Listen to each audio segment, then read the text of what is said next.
स्वागत है आप सभी का रोशन सर स्टडी पॉइंट पे। और आज की इस वीडियो में हम देखने वाले हैं 12th क्लास हिस्ट्री का important question answer. Most important question answer रहने वाला है आप लोगों के लिए मिड टर्म एग्जाम के लिए, जो कि 21 सितंबर को आप लोगों का एग्जाम होने वाला है। तो बहुत सारे बच्चे ऐसे होते हैं भाई जो बिल्कुल भी मिड टर्म की तैयारी तो बिल्कुल भी नहीं करते। अभी तक मेरे को मालूम है कि 12th क्लास में अभी भी बहुत सारे स्टूडेंट हैं जो कि भाई बिल्कुल भी कुछ नहीं पढ़े हैं। तो उनके लिए वैसे ही वीडियो है, लेकिन मैं आप लोगों से भाई रिक्वेस्ट करना चाहूँगा कि आप लोग यार स्टार्ट करो, अभी से कम स्टडी स्टार्ट करो, ताकि आप फाइनल टर्म तक जो आपका जो बोर्ड एग्जाम होने वाला है तब तक आप अपनी तैयारी बेहतर कर सको। अगर अभी भी आप नहीं कर रहे हो ना, जब आपके मिड टर्म में कम नंबर आएंगे तो आप कहीं ना कहीं डीमोटिवेट हो जाएंगे। तो मिड टर्म में प्री बोर्ड में भी अच्छे मार्क्स लेकर आना बहुत ज़रूरी है आप लोगों के लिए, ठीक है। तो वैसे मैंने क्या किया है, आपके मिड टर्म में आपको पता है कि टोटल 7 चैप्टर आ रहे हैं ना। 7 चैप्टर से मैंने क्वेश्चंस लिए हैं जो भी मेरे हिसाब से जो इंपॉर्टेंट क्वेश्चन लगे हैं, जो कि बार बार रिपीट होते हैं मिड टर्म में, प्री बोर्ड में, फाइनल टर्म में जो क्वेश्चंस आते हैं उसी के अकॉर्डिंग आपका मिड टर्म बनता है। तो उसी के अकॉर्डिंग मैंने इसमें क्वेश्चंस लिए। हर चैप्टर से 5 से 6 क्वेश्चन लिए गए हैं, ज़्यादा क्वेश्चन नहीं लिए हैं मैंने, ठीक है। तो आप लोग वीडियो को एंड तक देखिए और वीडियो को अपने दोस्तों को शेयर भी कर देना, ठीक है। तो चलिए आगे अपने क्वेश्चंस को देखना स्टार्ट करते हैं।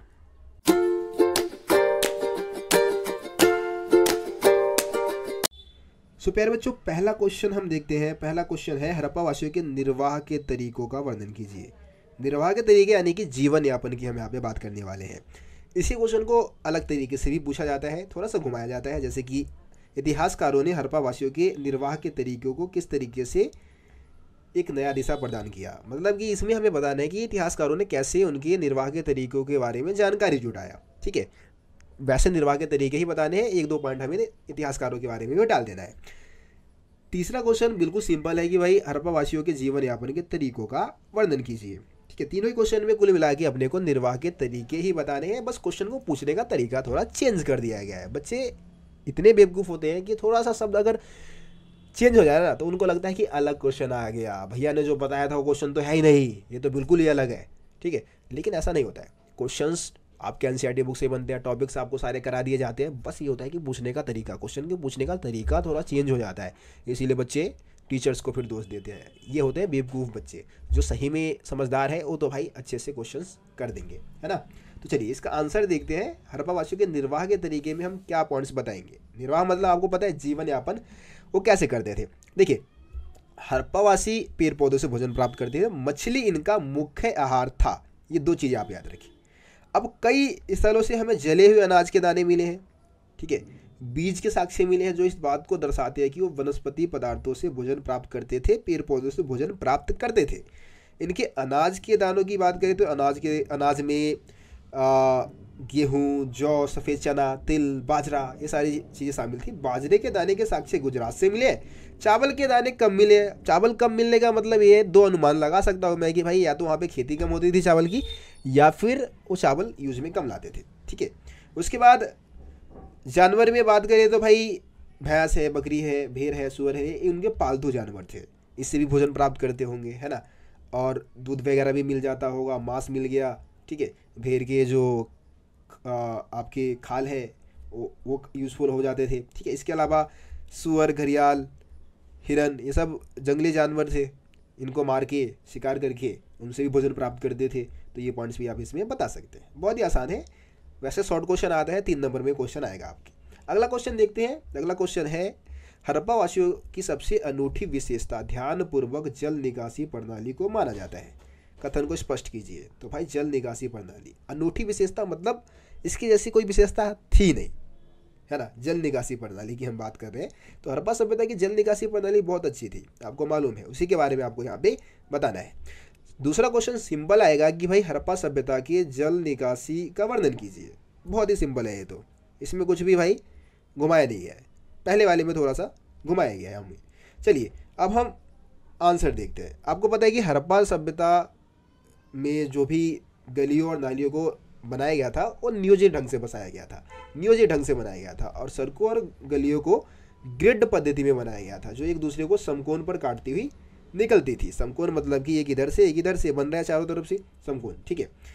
पहले नालियों के साथ क्या बना दिया, गलियों का निर्माण करवाया। उसके बाद फिर आसपास घरों का निर्माण हुआ। ये नहीं कि पहले घर बनवा दिए, नालियों का आता पता नहीं है, ऐसा नहीं था। पहले नालियों का मतलब गलियों का निर्माण हुआ, गलियों के साथ साथ नालियों को बनवाया गया, उसके बाद ही फिर भवन निर्माण काम शुरू हुआ। ठीक है, घर के गंदे पानी को गलियों के नालियों से जोड़ने के लिए प्रत्येक घर का कम से कम एक हिस्सा गली से सटा होना जरूरी था। मतलब घर का कोई एक हिस्सा जब गली से सटा होगा जब तो भाई उसके गंदे पानी का जो नाली है उसका कनेक्शन हम मेन नाली के साथ जोड़ पाएंगे, तो ये चीज़ भी ज़रूरी था। अब घरों की नालियाँ पहले हौदी या मलकुंड में जाती थी, मतलब मलकुंड में सारा जो भी ठोस पदार्थ है वो जमा हो जाता था और बाकी जो पानी है, गंदा पानी है, वो नाली में बह जाता था। ठीक है, अब ये जो मुख्य नाले थे, मतलब ज़्यादातर जो मेन नाले थे वो गारे में जमाए गए ईंटों से बने हुए थे, जिसको क्या होता था भाई, चूने के पत्थर से चूने का जो पत्थर है उससे उसको ढक दिया जाता था। जैसे कि हम सीवर देखते हैं हमारे दिल्ली जैसे हम सिटी में देखें तो सीवर आप देखते होंगे, उसको ढका जाता है ढक्कन से। उसी तरीके से हड़प्पा वासियों ने भी कर रखा था। नालियों का निर्माण पक्की ईंटों से होता था। ठीक है, तो ये सारे पॉइंट्स आप इसमें बताएंगे। उम्मीद करता हूँ ये क्वेश्चन आपको समझ में आ गया होगा। अब अगला क्वेश्चन देखते हैं। अगला क्वेश्चन है मोहनजोदड़ो एक नियोजित शहर था कैसे। सिंपल क्वेश्चन है भाई, मोहनजोदड़ो या फिर हड़प्पा सभ्यता एक नियोजित शहर था कैसे। अब इसी क्वेश्चन को अलग तरीके से पूछा जाता है, मोहनजोदड़ो की वास्तुकला किस प्रकार नियोजन की ओर संकेत करते हैं। मतलब उसकी जो वास्तुकला है, वास्तुकला में यहाँ पे हम भवन निर्माण करने की कला या फिर आपका जो भी मंदिर है या फिर जो भी चीज़ें बनाई जाती है उन सभी चीज़ों के निर्माण करने की कला आपका वास्तुकला में आ जाता है। तो आगे जो वास्तुकला थी वो नियोजन की ओर संकेत करती है, इसके बारे में आपको बताना है। इसी क्वेश्चन को और तीसरे तरीके से भी पूछा जा सकता है कि हड़प्पा सभ्यता की सबसे अनूठी विशेषता नियोजित शहरों का विकास था। अब देखो वहाँ पे भी अनूठी विशेषता पूछी थी, लेकिन जल निकासी प्रणाली के बारे में पूछी थी, लेकिन यहाँ पे शहरों के विकास के बारे में पूछा जा रहा है ना। तो शहरों को बिल्कुल नियोजित ढंग से इन्होंने बसाया था, ये भी उनकी एक अनूठी विशेषता ही थी। 8 नंबर में क्वेश्चन आता है भाई, 8 नंबर के लिए इंपॉर्टेंट है ये, और 8 पॉइंट भी बताने वाला हूँ। आप 10 पॉइंट भी बना सकते हैं। हेडिंग के साथ बहुत लेंथी आंसर बनता है और बहुत ही बढ़िया आंसर लिखोगे आप, और पूरे 8 में से 8 आपके अंक मिलने वाले इसमें। देखो सबसे पहले तो भाई मोहनजोदड़ो या फिर हड़प्पा सभ्यता के जितने भी नगर थे वो नियोजित ढंग से बसाए गए थे, खास करके मोहनजोदड़ो। यहाँ पे क्या था, बस्तियों को 2 भागों में बांटा गया था। दुर्ग, पहला क्या था दुर्ग, जो कि ऊंचाई पे बनाया गया था लेकिन बहुत ही छोटा होता था। दूसरा जो शहर था वो निचला शहर था, जो कि नीचे की तरफ बना था लेकिन बहुत दूर तक फैला हुआ था, विशालकाय था। इसका एग्जाम्पल मैंने छोटा भीम का एग्जाम्पल दिया था आप लोगों को, जहाँ पे छोटा भीम वगैरह रहते थे, उनके जो पलटन जो रहती थी वो आपका पूरा हो गया निचला शहर, और जहाँ पे महाराजा इंद्रवर्मा और इंदुमती वगैरह रहते थे वो आप दुर्ग समझ लो, ऊपरी वाला शहर। ठीक है, उसके बाद दूसरा पॉइंट चबूतरों का निर्माण। देखो घर को बनाने से पहले एक थोड़ा ऊंचा चबूतरा बनवाते थे, फिर उसके ऊपर ही क्या होता था, भवन निर्माण काम होता था। ये चबूतरा क्या करता था, एक तरीके से घर को मजबूती प्रदान करता था, नींव का काम करता था। ठीक है, तो चबूतरों का निर्माण करवाते थे। समान आकार के ईंटों का प्रयोग किया गया, मतलब जितने भी घर को बनाते समय जो ईंट यूज में लाया गया वो समान आकार की थी, एक समान आकार की थी। और ईंट 2 तरीके से बनवाते, मतलब प्राप्त करते थे वो, धूप में सुखाकर और भट्टी में पकाकर। ठीक है, लेकिन ईंटें जो होती थी वो समान आकार की ही होती थी। चौथा पॉइंट है नालियों का निर्माण, जो कि ऊपर मैं आप लोगों को समझा चुका हूँ। सारे पॉइंट सेम टू सेम आपको इसमें चेप देने हैं। ठीक है, आगे बढ़ते हैं। 5वां पॉइंट देखते हैं। 5वां है आवासीय भवन या फिर गृह स्थापत्य। आवासीय भवन का मतलब होता है जिसमें आप रहते हो। ठीक है, गृह स्थापत्य यानी कि घर की स्थापना कैसे करते थे, वो घर कैसे बनाते थे। तो देखो निचला जो शहर था, यानी कि जो आपका मतलब हड़प्पा सभ्यता का जो निचला शहर था उसमें आवासीय भवनों का विस्तार था। और यहाँ पे आवासीय भवन में एक बीच में होता था आंगन। ठीक है, और आंगन के चारों तरफ बनाए जाते थे कमरे, छोटे छोटे कमरे बना दिए। आंगन का प्रयोग खाना पकाने के लिए और सूत काटने के लिए होता था, विशेषकर गर्मियों के मौसम में। हर घर का ईंटों के फर्श से बना अपना खुद का स्नानागार था, जिसमें वो रोज नहाते थे। ठीक है, छत पर जाने के लिए सीढ़ी बना दी गई भाई, जैसे कि अभी भी होता है ना भाई, घर में छत पर जाने के लिए सीढ़ी तो होना चाहिए ना, अब उड़ के तो जाओगे नहीं छत पे। ठीक है, तो इसलिए सीढ़ी भी बना दिया। उसके बाद है कुओं का निर्माण। अब देखो कुएं तो चाहिए भाई, अब उस समय हैंडपंप होता नहीं था, नलके होते नहीं थे, तो कुएं से ही पानी पीते थे, कुएं से पानी निकाल के पीते थे लोग। अब देखो, अब ये जो कुएं बनाए जाते थे वो ऐसे कक्ष में बनाए जाते थे जहाँ पे राहगीर आसानी से पहुँच सके। ठीक है, और राहगीर उसमें से पानी भी पी सके भाई, प्यासे व्यक्ति को भी पानी मिल जाए और अपना भी भला हो जाए, दूसरे का भी भला हो जाए, ऐसा हड़प्पावासी सोचते थे। अब जो ये मोहनजोदड़ो है वहाँ पे कुओं की संख्या कितनी थी भाई, कितने साक्ष्य मिले हैं कुएं के, 700, मतलब खुदाई हुआ ना तो 700 कुएं मिले थे, समझ रहे हो। एकांतता को महत्व, एकांतता मतलब होता है गोपनीयता, मतलब घर की बातें घर में रहे, मियाँ बीवी की लड़ाई दूसरों को पता ना चले, है ना। तो आपको पता है हिंदुस्तान में होता क्या है भाई, मियाँ बीवी आपस में रोज लड़ते हैं, ठीक है। तो मतलब एकांतता का मतलब होता है गोपनीयता बनी रहे, घर की बातें किसी को पता ना चले। तो इसके लिए भी भाई हड़प्पा वासी बड़ा महत्व देते थे। घर को बनाते समय क्या करते थे, भूमि तल से जो सटी हुई जो दीवारें थी, मतलब जमीन से सटी हुई जो दीवारें थी ना, खिड़कियाँ बनवाते ही नहीं थे, ताकि कोई देखे ही ना, घर में झांके ही ना, ठीक है। मुख्य द्वार, मुख्य द्वार से घर की आंतरिक भाग या फिर आंगन को नहीं देखा जा सकता था, ऐसे ऐसे जगह पे बनवा दिया मुख्य द्वार यानी कि मेन गेट को, कि उससे आप आंगन को या घर के अंदर नहीं देख सकते थे, ठीक है। इस तरीके से एकांतता को महत्व देते थे। अगला है विशाल स्नानागार। भाई एक बहुत बड़ा स्नानागार बना दिया, जहाँ पे सब रोज डुबकी, मतलब रोज नहीं, मतलब जब कोई अनुष्ठानिक कार्य होता था, कोई विशेष त्यौहार होता था, तो जाके लोग डुबकी लगाते थे, ठीक है। तो ये दुर्ग पर बनाया गया था। कहाँ बना था भाई, ऊपरी शहर में बना था, ये ऊपर वाले शहर पे बना था, दुर्ग पे पाया गया था। आयताकार था जलाशय, इसका आकार कैसा था, आयताकार, चारों ओर गलियारे से घिरा हुआ था। चित्र आप देखेंगे आपके एनसीईआरटी बुक में मिल जाएगा।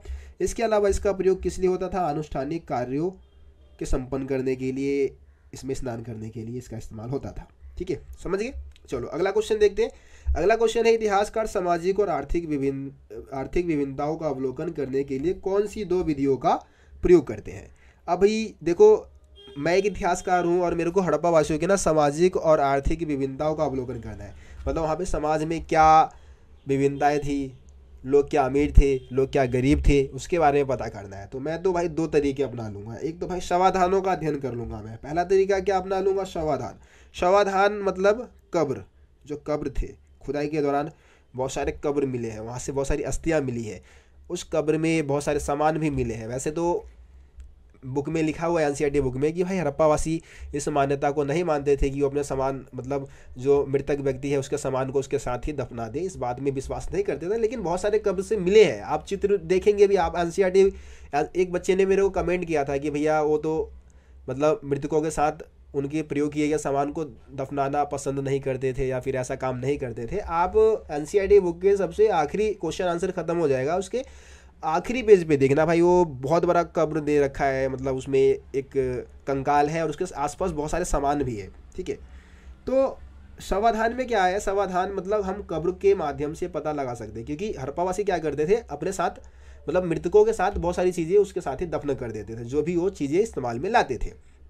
तो जिस कब्र से ज़्यादा कीमती वस्तुएं मिलेगी उससे पता लगा लेंगे कि भाई वो व्यक्ति अमीर रहा होगा, और जिस कब्र से हमें घटिया किस्म की वस्तु या फिर निम्न किस्म की वस्तुएं मिलेगी वो व्यक्ति गरीब रहा होगा, है ना। इस बात का अनुमान लगाया जा सकता है। आसान है भाई, अपने अपने लैंग्वेज में लिखो भाई, एनसीईआरटी बुक को फॉलो करोगे ना, इसमें आपका आंसर सही बनेगा नहीं, ठीक है। अब देखो सब्जी वाला आ गया है, अब सब्जी वाला तेज तेज आवाज़ लगाएगा, तुम्हारे वीडियो में भी सब्जी वाले का भी आवाज़ आएगा, पर कोई नहीं, मैं वीडियो अपना समझाने का काम करता हूँ। देखो अगला दूसरा पॉइंट आप बताओगे, विलासिता की वस्तुओं की खोज, ठीक है। देखो विलासिता की वस्तुओं की खोज में हम इतिहासकार क्या करते हैं, वस्तुओं को दो भागों में बांटते हैं। एक तो उपयोगी वस्तुएं जो कि रोज़मर्रे के उपयोग में आते हैं, है ना, जो सस्ती होंगी, जिनको बनाना बहुत आसान होगा, जैसे कि पत्थर के टुकड़े हो गए, चकिया है, सुई है, मृद भांड है, सस्ती किस्म की वस्तुएं हैं।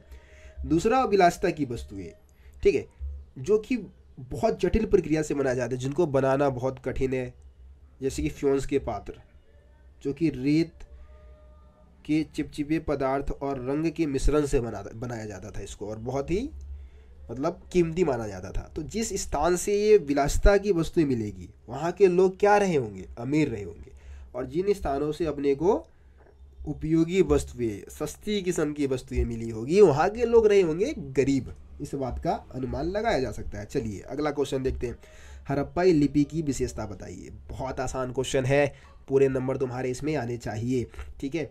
उसके बाद है, हड़प्पाई लिपि एक रहस्यमय लिपि थी, कथन के संदर्भ में हड़प्पाई लिपि की विशेषता बताइए, ठीक है। तो दोनों में ही हड़प्पाई लिपि की विशेषता बतानी है, क्वेश्चन को पूछने का बस तरीका चेंज किया गया है। तो देखिए हड़प्पाई लिपि एक रहस्यमय लिपि थी, क्यों थी भाई, क्योंकि इसको अभी तक पढ़ा नहीं जा सका है। ये चित्रमय लिपि थी क्योंकि इसमें सभी चीज़ों को चित्रों के माध्यम से दर्शाया जाता था। चिन्हों की संख्या कितनी थी, 375 से लेकर 400, और ये जो लिपि थी वो दाईं से बाईं ओर लिखी जाती थी। ठीक है, ये बात भी आप इसमें बता देंगे। खत्म। अगला क्वेश्चन, हड़प्पा सभ्यता का अंत किस प्रकार हुआ? ठीक है, या फिर क्वेश्चन है कि भाई 1900 ईसा पूर्व के बाद आए किन्हीं दो बदलावों का वर्णन कीजिए। हड़प्पा सभ्यता में 1900 ईसा पूर्व के आसपास कौन से दो बदलाव आए और ये परिवर्तन कैसे आ सके? तो दोनों में ही हमें हड़प्पा सभ्यता के अंत के बारे में ही बताना है, क्योंकि 1900 ईसा पूर्व आते आते तक हड़प्पा सभ्यता का अंत हो चुका था लगभग। ठीक है, तो 1900 ईसा पूर्व के आसपास भाई क्या होता है, भौतिक संस्कृति में बदलाव आता है। भौतिक संस्कृति में क्या बदलाव आता है कि भाई बाट निर्माण करने की जो कला है, बनके बनाने की जो कला है, मोहरे बनाने की जो कला है ना, ये सब समाप्त हो जाती है। लंबी दूरी के जो व्यापार है वो ख़त्म हो जाते हैं, क्योंकि भाई अगर मोहरे नहीं होंगे, बाट नहीं होंगे, सामानों को तोला नहीं जाएगा, व्यापार कैसे होगा, है ना। ये सब चीज़ें समाप्त होने लग गई। आवासीय भवनों का जो निर्माण करने की जो कला थी ये भी ख़त्म हो गई। अब ये परिवर्तन आए क्यों, ये सारे परिवर्तन क्यों देखने को मिलता है? तो ये सारे परिवर्तन आए वनों की कटाई की वजह से, है ना। बाढ़, भूकंप, सुनामी, भारी आक्रमण, ठीक है, भूमि की जो उपजाऊ क्षमता है वो कम होने लग गई थी। ये सारे पॉइंट्स इसमें आपको बताने। सिंपल देखो, हड़प्पा सभ्यता का अंत कैसे हुआ, सिंपल पॉइंट बता देना। वनों की कटाई, नदियों का सूख जाना, बाढ़, भूकंप, भारी आक्रमण, इस तरीके से पॉइंट्स लिख देना, नंबर मिल जाएगा। क्योंकि भाई इसमें किसी को नहीं मालूम, सबका अनुमान है। सारे इतिहासकार बस अनुमान लगाते हैं कि भाई ये अनुमान रहा होगा, इस वजह से अंत हो गया होगा। तो तुम अपने हिसाब से लिख देना, सारे पॉइंट्स लिख दोगे, नंबर मिल जाएगा। फ्री के नंबर है भाई इस क्वेश्चन में। तो चलो अगला क्वेश्चन देखते हैं। क्वेश्चन नंबर है 7। आरंभिक भारतीय इतिहास में 6वीं शताब्दी ईसा पूर्व को एक महत्वपूर्ण काल क्यों माना जाता है? ठीक है, तो हड़प्पा सभ्यता का समय काल क्या था? 2600 ईसा पूर्व से लेकर 1900 ईसा पूर्व। बीच में वैदिक काल आता है जो कि आपके 12th क्लास के सिलेबस में नहीं है। उसके बाद सीधा हम 600 ईसा पूर्व में आ जाते हैं। तो 600 ईसा पूर्व का जो काल है वो भारतीय इतिहास में बहुत ज़्यादा महत्वपूर्ण माना जाता है। अब क्या कारण है भैया? तो देखो, इस समय काल में क्या हुआ, राज्यों और नगरों का विकास हुआ। गंगा घाटी के आसपास, खास करके गंगा घाटी के आसपास लोहे का प्रयोग इसी समय में शुरू हुआ। इससे पहले भारतीय इतिहास में लोहे का प्रयोग नहीं हुआ था। अनेक प्रकार के सिक्कों का विकास हुआ। जैन और बौद्ध धर्म का विकास भी इसी समय काल में हुआ। इनके ग्रंथों की रचना भी इसी समय काल में हुई। 16 महाजनपदों का विकास जो हुआ था वो इसी समय काल में हुआ था। 16 महाजनपद यानी कि 16 एक तरीके से राज्य समझ सकते हैं। ठीक है, अगला क्वेश्चन है, उन कारणों की व्याख्या कीजिए जिन्होंने 6वीं शताब्दी ईसा पूर्व में मगध को सबसे अधिक शक्तिशाली महाजनपद बनने में सहायता पहुंचाई। मतलब ऐसा क्या कारण था कि भाई 6वीं शताब्दी, हाँ 6वीं शताब्दी ईसा पूर्व में जो मगध था वो बहुत ही शक्तिशाली महाजनपद बन गया। अगला अथवा में क्वेश्चन है, मगध किस प्रकार सबसे अधिक शक्तिशाली महाजनपद बन गया, वर्णन कीजिए। इसी में एक और क्वेश्चन है कि आधुनिक इतिहासकारों ने मगध को सबसे शक्तिशाली महाजनपद किस प्रकार बताया है, स्पष्ट कीजिए। तीनों ही क्वेश्चन में सेम आंसर देना है कि भाई मगध एक शक्तिशाली महाजनपद कैसे था। देखिए, तो मगध एक शक्तिशाली महाजनपद था। इसके पीछे पहला रीजन ये था कि भाई वहाँ की जो ज़मीनें थी वो बहुत ज़्यादा उपजाऊ थी। बिहार और झारखंड, आधुनिक बिहार और झारखंड का एरिया जो था वो मेन मगध था, है ना, 600 ईसा पूर्व के आसपास। यहाँ की भूमि बहुत ज़्यादा उपजाऊ थी। मगध के क्षेत्र में लोहे की खदानें थी जिससे कि सैनिकों के लिए हथियार बनाए जा सकते थे। जंगल में हाथी उपलब्ध थे जो कि सेना का एक महत्वपूर्ण अंग था, है ना। और इसके अलावा यहाँ के शक्तिशाली राजा जैसे कि बिंबिसार, अजातशत्रु, धनानंद जैसे बहुत ही शक्तिशाली शासक थे। इसके अलावा मगध की जो राजधानी थी, पहली राजधानी आपको मालूम है राजगृह या फिर राजगाह बोलते हैं, वो किलेबंद थी। और किलेबंद होने की वजह से काफ़ी ज़्यादा सुरक्षित थी। यहाँ पे आसानी से कोई दूसरा राजा हमला करके कब्जा नहीं कर सकता था, है ना। दूसरी राजधानी आपको पता है जो 4वीं शताब्दी ईसा पूर्व में बनाई गई थी वो पाटलिपुत्र। पाटलिपुत्र गंगा नदी के किनारे स्थित थी। इस वजह से आवागमन बहुत ही सस्ता व सुलभ था यहाँ पे। ठीक है, तो इस वजह से मगध जो था वो बहुत ही शक्तिशाली महाजनपद बन गया था। अगला क्वेश्चन देखते हैं। देखो, ये बहुत इंपॉर्टेंट क्वेश्चन है भाई। वैसे तो सारे क्वेश्चन ही इंपॉर्टेंट है, लेकिन ये क्वेश्चन कई बार रिपीट हुआ है, सबसे ज़्यादा बार रिपीट हुआ है, मैं ये कहना चाहता हूँ आप लोगों को। तो देखिए, क्वेश्चन है कि मौर्यकालीन इतिहास की रचना करने वाले किन्हीं चार स्रोतों को स्पष्ट कीजिए। मतलब 4 ऐसे स्रोत बताने हैं जिससे कि हमें मौर्य साम्राज्य के इतिहास के बारे में पता चलता है। अथवा में क्वेश्चन है कि मौर्य साम्राज्य के इतिहास की रचना करने के लिए इतिहासकारों ने विभिन्न प्रकार के स्रोतों का उपयोग किया है, स्पष्ट कीजिए। तो भाई इसमें भी सेम बातें पूछिए आपसे, है ना। अगला क्वेश्चन है, इतिहासकारों ने मौर्य साम्राज्य की इतिहास की पुनः रचना के लिए विभिन्न प्रकार के स्रोतों का उपयोग किया। उनमें से किन्हीं 4 स्रोतों का उल्लेख कीजिए। ठीक है, तो यहाँ पे पुनः रचना जानकारी एक ही बात है। मौर्य साम्राज्य के इतिहास की रचना कैसे की गई, मौर्य साम्राज्य के इतिहास के बारे में कैसे जानकारी मिलती है, ऐसे कौन से स्रोत है जिससे हमें मौर्य साम्राज्य के बारे में पता चलता है, एक ही बात है। ठीक है, तो मौर्य साम्राज्य के इतिहास की रचना करने में जो स्रोत उपयोगी है, मैक्सनीज की इंडिका जो कि यूनानी राजदूत था, है ना, मौर्य साम्राज्य की प्रशासन व्यवस्था के बारे में, शासन प्रणाली के बारे में बहुत ही सुंदर वर्णन इसमें उन्होंने किया है। कौटिल्य का अर्थशास्त्र है, अर्थशास्त्र नामक पुस्तक है, इससे भी वहाँ की शासन व्यवस्था के बारे में बहुत ही अच्छी जानकारी मिल जाती है। विशाख दत्त के मुद्रा राक्षस से ही पता चलता है ना। चंद्रगुप्त मौर्य ने नंद वंश से किस प्रकार से राज्य प्राप्त किया, उसके बारे में हमें मुद्रा राक्षस से पता चल जाता है। जैन और बौद्ध धर्म के ग्रंथ है, इससे भी वहाँ के राजाओं के धार्मिक विशेषताओं के बारे में पता चलता है। अशोक के अभिलेख से भी हमें मौर्य राजाओं के बारे में पता चलता है कि उन्होंने किस तरीके से राज्य के हित के लिए काम किए, कौन कौन सी योजनाएं बनाई। ठीक है, ये सब जानकारी अपने को मिल जाती है। तो 5 स्रोत मैंने बता दिए, मैक्सनीज की इंडिका, कौटिल्य का अर्थशास्त्र, विशाख दत्त का मुद्रा राक्षस, मूर्तिकला बता सकते हो आप, जैन और बौद्ध धर्म के ग्रंथ है, अशोक के अभिलेख है। चलिए आगे बढ़ते हैं।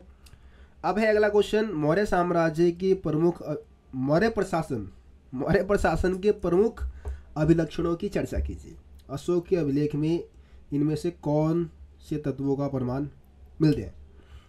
तो इसमें आपको मौर्य प्रशासन व्यवस्था के बारे में जानकारी देनी है। ठीक है, और अशोक के अभिलेख से हमें कौन से मौर्य प्रशासन व्यवस्था के बारे में जानकारी मिलती है उसके बारे में थोड़ा सा आपको बता देना है। उसके बाद सिंपल क्वेश्चन है, मौर्य प्रशासन व्यवस्था की मुख्य विशेषता बताइए। तो प्रशासन व्यवस्था होता क्या है, प्रशासन व्यवस्था का मतलब है किस तरीके से शासन को चलाया जाएगा, है ना, राजा का काम क्या होगा, मंत्रियों की नियुक्ति कैसे की जाएगी, साम्राज्य में किस तरीके से शक्तियों का बंटवारा किया गया है, ये सब वो चीज़ें प्रशासन व्यवस्था में आ जाता है। देखो, मौर्य प्रशासन व्यवस्था की हम बात करें तो मौर्य प्रशासन व्यवस्था में क्या था कि पूरे साम्राज्य को 5 प्रमुख राजनीतिक केंद्रों में बांटा गया था, जिसमें से इस साम्राज्य की राजधानी थी पाटलिपुत्र। ठीक है, और इसके अलावा 4 प्रांतीय केंद्र, जो अशोक की अभिलेख है उसमें 4 प्रांतीय केंद्र का उल्लेख किया गया है। ठीक है, ये केंद्र थे तक्षशिला, उज्जैनी, तोसली और स्वर्णगिरी। ठीक है, इसके अलावा असमान शासन व्यवस्था, मौर्य साम्राज्य बहुत ही विशाल गया था भाई, बहुत दूर तक फैला हुआ था, अफगानिस्तान से लेकर उड़ीसा तक फैला हुआ साम्राज्य था। इस वजह से वहाँ की शासन व्यवस्था असमान थी, राजाओं का नियंत्रण ना पूरे साम्राज्य में एक जैसा नहीं था। कहीं पे तो बहुत अच्छी पकड़ बना ली, कहीं बिल्कुल भी पकड़ नहीं थी, बिल्कुल ढीला छोड़ दिया उसको। ठीक है, मतलब राजधानी और आसपास के प्रांतीय केंद्रों पर तो भाई बहुत तगड़ा नियंत्रण रखते थे, एकदम तगड़ा वाला, समझ लो। दूर के केंद्रों पे बिल्कुल भी नियंत्रण नहीं है, वह जा भाड़ में, है ना, बिल्कुल भी अच्छा नियंत्रण नहीं था। कहने का मतलब इसमें ये है, प्रांतीय केंद्रों का चयन बहुत ही अच्छे से कर लिया इन्होंने, जो बढ़िया बढ़िया केंद्र थे जहाँ से फ़ायदा उनको हो सकता था, उनका चयन तो बहुत ही बढ़िया से किया। जैसे कि तक्षशिला और उज्जैनी, जो कि महत्वपूर्ण व्यापार मार्ग पर स्थित थे, व्यापार होता था यहाँ से, तो भाई इसका चयन बहुत ही अच्छे से किया, बहुत ही सावधानी से किया, बहुत ही ख्याल रखते थे इनका। ठीक है, स्वर्णगिरी, कर्नाटक में स्वर्णगिरी है हमारा, सोने की खानों के लिए बहुत ही, सोने की खदानों के लिए बहुत ही फेमस था, इसका चयन भी बहुत ही सावधानी पूर्वक तरीके से किया था। आवागमन को सुचारू बनाना, मौर्य शासकों ने हमेशा ये कोशिश किया कि यातायात के साधनों को बेहतर किया जाए। नदी मार्ग, स्थल मार्ग को सुधारा गया। ठीक है, मतलब स्थल मार्ग को सुधारा गया, नदी मार्ग जैसे कि नाव है उसकी व्यवस्था की गई ताकि यातायात बढ़िया हो जाए। इसके अलावा समिति और उप समिति का गठन किया गया, समिति और 6 उप समितियाँ बनाई गई थी। मैक्सनीज ने अपनी इंडिका नामक पुस्तक में 1 समिति और 6 उप समिति का उल्लेख किया था, जिसमें से 6 उप समिति के काम भी उसने बताए थे। जैसे कि पहली उप समिति नौसेना का संचालन करती थी, दूसरी खान पान और यातायात का संचालन करती थी, तीसरी जो थी वो पैदल सैनिकों का संचालन करती थी, चौथी अश्वरोहियों का, 5वीं रथरोहियों का और छठी जो थी वो हाथियों का संचालन करती थी। इस तरीके से यहाँ पे इन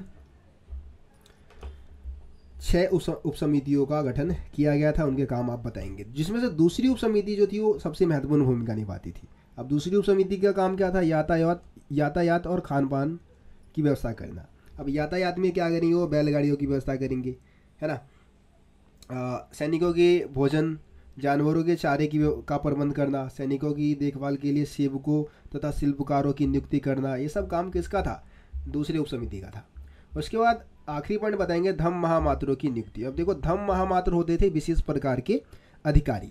अब इन अधिकारियों का काम क्या था? अशोक ने क्या किया था? धम्म का प्रचार किया था। उसने एक अलग से अपने कुछ सिद्धांत बनाए, जिसमें बड़ों का आदर करना, सन्यासियों के साथ अच्छा व्यवहार करना, दूसरे के धर्म का सम्मान करना, ये अशोक के धम्म के उपदेश थे। उसने बोला कि भाई जो मेरे धम्म के उपदेशों को मानेगा, इस दुनिया में और आगे आने वाले दुनिया में, आगे वाले जीवन में भी वो सुखी रहेगा। तो अपने धर्म का प्रचार करना चाहता था, इसलिए उसने क्या किया? विशेष अधिकारियों की नियुक्ति कर दी। अब ये अधिकारी क्या करते थे? ये अधिकारी घूमते थे, है ना, पूरे साम्राज्य में घूमते रहते थे और अशोक के धर्म का प्रचार करते थे, इसकी अच्छी बातें लोगों को बताते थे। ठीक है, ये पॉइंट आप इसमें बताएंगे। उसके बाद है अभिलेख साक्ष्यों की सीमाओं की सूची बनाइए। अब आपको पता है भाई, अभिलेख से हमें बहुत कुछ पता चलता है, लेकिन उसकी कुछ सीमाएँ भी है ना। इतिहास को जानने में हेल्पफुल तो है ही अभिलेख, लेकिन उसके कुछ सीमाएं हैं, उसके कुछ दोष हैं, उसकी कुछ कमियां हैं। उसके बारे में इस क्वेश्चन में आपको बताना है। पहला क्वेश्चन ये, इसी को अथवा में पूछा गया है कि भारत के राजनीतिक और आर्थिक इतिहास को समझने के लिए अभिलेख साक्ष्यों की सीमाओं की आलोचनात्मक परख कीजिए। तो इसमें भी हमें अभिलेख साक्ष्यों की सीमाएं बतानी है। देखो, आपको पता है कि अभिलेख जो होता है वो पॉलिश पत्थर या चट्टानों पर उत्कीर्ण किए गए शब्द होते हैं, है ना। अब ये अभिलेख कई बार इतने हल्के ढंग से अभिलेखों पे शब्दों को उत्कीर्ण किया जाता है, इतने हल्के ढंग से उत्कीर्ण किया जाता है कि उनको पढ़ना भाई बहुत मुश्किल हो जाता है। पता ही नहीं चलता क्या लिख दिया राजाओं ने, क्या खुदबा दिया उस पर पत्थर पे, समझ रहे हो। इसके अलावा ये आंधी तूफान आ गया भाई, अभिलेख कितने कमज़ोर बनवा दिए, नकली पत्थर यूज करवा दिया, क्योंकि भाई भ्रष्टाचार तो उस समय भी था, घपलेबाजी। राजा ने पैसे दिए 1 लाख रुपए, बोला भाई अभिलेख पे बिल्कुल मोटा खतरनाक वाला पत्थर यूज करना। उनके अधिकारी लोगों ने घपला किया और नकली वाला पत्थर यूज में लाया, जिससे कि आंधी तूफान में वो पत्थर टूट गए, चकनाचूर हो गया। अब जो शब्द लिखे गए पता ही नहीं चलेगा क्या है भाई, उसमें शब्द क्या लिखा है। तो अभिलेख क्या होते थे, कई बार नष्ट हो जाते थे, उस पर लिखे अक्षर लुप्त हो जाते थे, समझ रहे हो। उसके बाद बहुत सारे अभिलेख तो भाई मिले ही नहीं हमें कभी, तो उससे भी पता नहीं चलेगा। इसके अलावा अक्सर क्या होता है कि अभिलेख जो होता है वो केवल विशेष अवसर का वर्णन करता है, विशेष अवसर, समझ रहे हो। मतलब कि कोई बहुत बड़ा उत्सव होगा तभी तो अभिलेख लिखवाया जाता है। रोज़मर्रे की ज़िंदगी के बारे में अभिलेखों में कुछ नहीं पता चलेगा, क्योंकि अभिलेख रोज़ रोज़ नहीं लिखवाए जाते, रोज़ रोज़ नहीं बनवाए जाते। वो विशेष अवसरों के बारे में ही बताएगा, क्योंकि ये विशेष अवसरों पर ही लिखे जाते थे। इसके अलावा विशेष व्यक्ति का ही वर्णन करता है। जो अभिलेख बनवाता था उसी के बारे में अभिलेख में लिखा होता था, आम लोगों के बारे में नहीं लिखा होगा, किसानों के बारे में नहीं लिखा होगा। शिल्पकार वगैरह अगर खुद अपना बनवा रहे तो अलग बात है, लेकिन जो व्यक्ति बनवाता था सिर्फ वही अपना गुणगान, अपनी विशेषताएं, मैं ऐसा हूँ, मैं वैसा हूँ, बस अपने बारे में लिखता था, समझ लो। तो ये आप अभिलेख साक्ष्यों की सीमाओं में बता सकते हो। चलिए अगला क्वेश्चन देखते हैं। गोत्र क्या होते हैं, गोत्र के नियम बताइए। गोत्र से आप क्या समझते हैं और गोत्र के नियम बताने। देखो, गोत्र का निर्धारण जो होता है ना, वो वैदिक ऋषि के नाम पे होता है, ये बात आप समझ जाए। वैदिक काल में ना बहुत सारे ऋषि मुनि हुए, 7 ऋषि जो थे वो फेमस थे, तो उनके आधार पे ही गोत्र का निर्धारण होता है। जो व्यक्ति जिस गोत्र का है ना, वो कहीं ना कहीं उसी ऋषि का वंशज माना जाएगा। जैसे मान लो, मैं एग्जाम्पल दे रहा हूँ कि मान लो मेरा गोत्र है वशिष्ठ, तो कहीं ना कहीं मैं मतलब मेरे जो पूर्वज है उनका कहीं ना कहीं जो संबंध है वो ऋषि वशिष्ठ से जुड़ा हुआ है, हमारी उत्पत्ति उन्हीं से हुई है, कहने का मतलब यहाँ पे ये है। ठीक है, तो गोत्र का निर्धारण वैदिक ऋषि के नाम पर होता है ना, और उस गोत्र के सदस्य को उस ऋषि का वंशज माना जाता है। ठीक है, अब देखो, गोत्र के 2 नियम बनाए गए थे। गोत्र के 2 नियम थे कि विवाह के पश्चात स्त्री को पिता के स्थान पे ना पति का गोत्र अपनाना होगा, पति के गोत्र का माना जाएगा, और एक ही गोत्र के सदस्य आपस में विवाह संबंध स्थापित भी नहीं कर सकते। तो ये भी गोत्र का नियम हो गया। ठीक है, चलिए अगला क्वेश्चन देखते हैं। वर्ण व्यवस्था से जुड़ी आजीविका का वर्णन कीजिए। अब जो वर्ण व्यवस्था ब्राह्मणों ने बनाया था उससे जुड़ी आजीविका क्या थी, मतलब जो 4 वर्ण बनाए गए थे, आपको पता है उनकी क्या आजीविका थे, वो क्या काम कर सकते थे, उसके बारे में आपको बताना है। देखिए, तो जो हमारे धर्म सूत्र है, धर्मशास्त्र है, उसमें 4 वर्गों का निर्माण किया गया था, जिसमें पहले नंबर पे आते थे ब्राह्मण। इनका काम क्या था? अध्ययन करना, वेदों की शिक्षा, यज्ञ करना, करवाना, दान देना व लेना। दूसरा क्षत्रिय, इनका काम क्या था? लोगों की रक्षा करना, युद्ध करना, न्याय करना, वेद पढ़ना, यज्ञ करना और करवाना, मतलब यज्ञ करवाना, सिर्फ करवाना, ठीक है, और दान दक्षिणा देना। वैश्यों की बात करिए तो वैश्य जो थे कृषि करना, गौपालन करना, व्यापार करना, वेद भी पढ़ सकते थे, यज्ञ करवा सकते थे, दान दक्षिणा भी दे सकते थे। शूद्र जो थे इनके लिए एक ही काम था, शूद्र के लिए एक ही काम था, जो ऊपर के हमारे मतलब तीनों वर्ग है उसकी सेवा करना, ठीक है। तो ये आजीविका के बारे में आप बता देंगे। चलिए अगला क्वेश्चन देखते हैं। अगला क्वेश्चन है, आप इस कथन से सहमत है कि आरंभिक राज्य में शासक निश्चित रूप से क्षत्रिय होते थे। अब देखो, राजा बनने का हक किसका था? क्षत्रिय वर्ग का ही था। मतलब कोई व्यक्ति अगर क्षत्रिय कुल में जन्म लिया है ना, तो ही राजा बनेगा, है ना। दूसरे कुल का व्यक्ति राजा नहीं बन सकता था, ये नियम था। लेकिन आरंभिक भारत में हमेशा राजा क्षत्रिय वर्ग से होता था, ऐसा बिल्कुल नहीं था भाई। राजा निम्न कुल का भी था, ठीक है, ब्राह्मण भी राजा बने थे और दूसरे कुल के भी राजा बने थे। तो यहाँ पे हम कुछ एग्जाम्पल के साथ इस बात को हम क्या करेंगे? प्रमाणित करने वाले हैं, ठीक है, इस बात को हम प्रूफ करने वाले हैं। सबसे पहला एग्जाम्पल हम देंगे मौर्य वंश के बारे में। देखो, मौर्य वंश का संस्थापक चंद्रगुप्त मौर्य था। मौर्य वंश के बारे में भाई अलग अलग अनुमान है, ठीक है। जो हमारे शास्त्र के अनुसार ये था कि केवल क्षत्रिय ही राजा बन सकते थे, लेकिन ब्राह्मणीय शास्त्र में इन्हें निम्न कुल का बताया। वैसे बौद्ध ग्रंथ में इनको क्षत्रिय बताया गया, लेकिन ब्राह्मणीय शास्त्र में मौर्य वंश के राजाओं को क्या बताया गया? कौन से कुल का बताया गया? निम्न कुल का बताया गया। लेकिन निम्न कुल के होने के बावजूद भी ये क्या बन गए? राजा बन गए।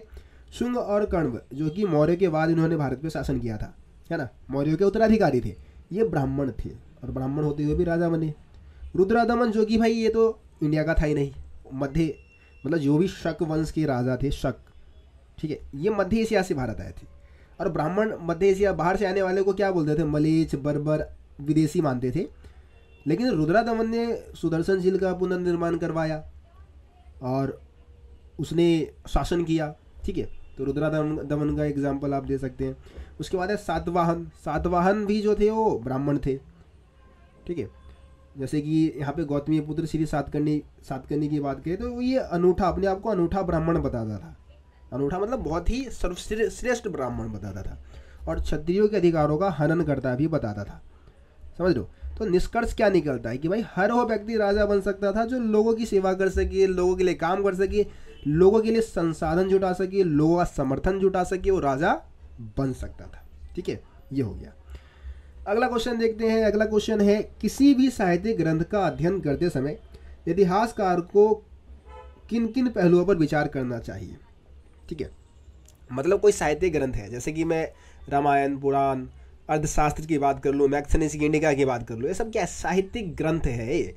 अगर इनसे मेरे को जानकारी जुटाना है, इतिहास के बारे में पता करना है, तो मेरे को कौन सी बातों को ध्यान में रखना होगा, ठीक है। अथवा में देखो क्या है, एक और क्वेश्चन है, महाभारत जैसे जटिल ग्रंथ को समझना इतिहासकारों के लिए कठिन काम है, इस कथन को स्पष्ट कीजिए। इसमें भी सेम आंसर आपको देना है, ठीक है। इसमें भी हम सारे पॉइंट्स यही बताएंगे। सबसे पहले हम भाषा का ध्यान रखेंगे भाई, है ना। सबसे पहले हम भाषा देखेंगे। किसी भी साहित्य ग्रंथ का अध्ययन कर रहे हैं और इतिहास के बारे में उससे पता करना है, तो सबसे पहले भाषा देखेंगे कि ग्रंथ किस भाषा में लिखी गई है ना, पाली में, प्रकृत में, तमिल में, है ना, आम लोगों की भाषा है या फिर किसी विशिष्ट वर्ग का भाषा है, किस भाषा में लिखा गया। दूसरा ध्यान देंगे प्रकार, ग्रंथ का प्रकार क्या है, यानी कि प्रकार यानी कि ग्रंथ कथा के रूप में लिखा गया है, कहानी के रूप में लिखा गया है या फिर मंत्रों के रूप में लिखा गया है, किस रूप में लिखा गया है। लेखक कौन है भाई, जिसके माध्यम से ग्रंथ की रचना हुई। उसके बाद रचना काल क्या है, मतलब किस समय ग्रंथ की रचना हुई। रचना स्थान क्या है, यानी कि किस स्थान पर रचना हुई। आखिर में उद्देश्य भी देख लेंगे भाई, रचना करने का उद्देश्य क्या था, ठीक है।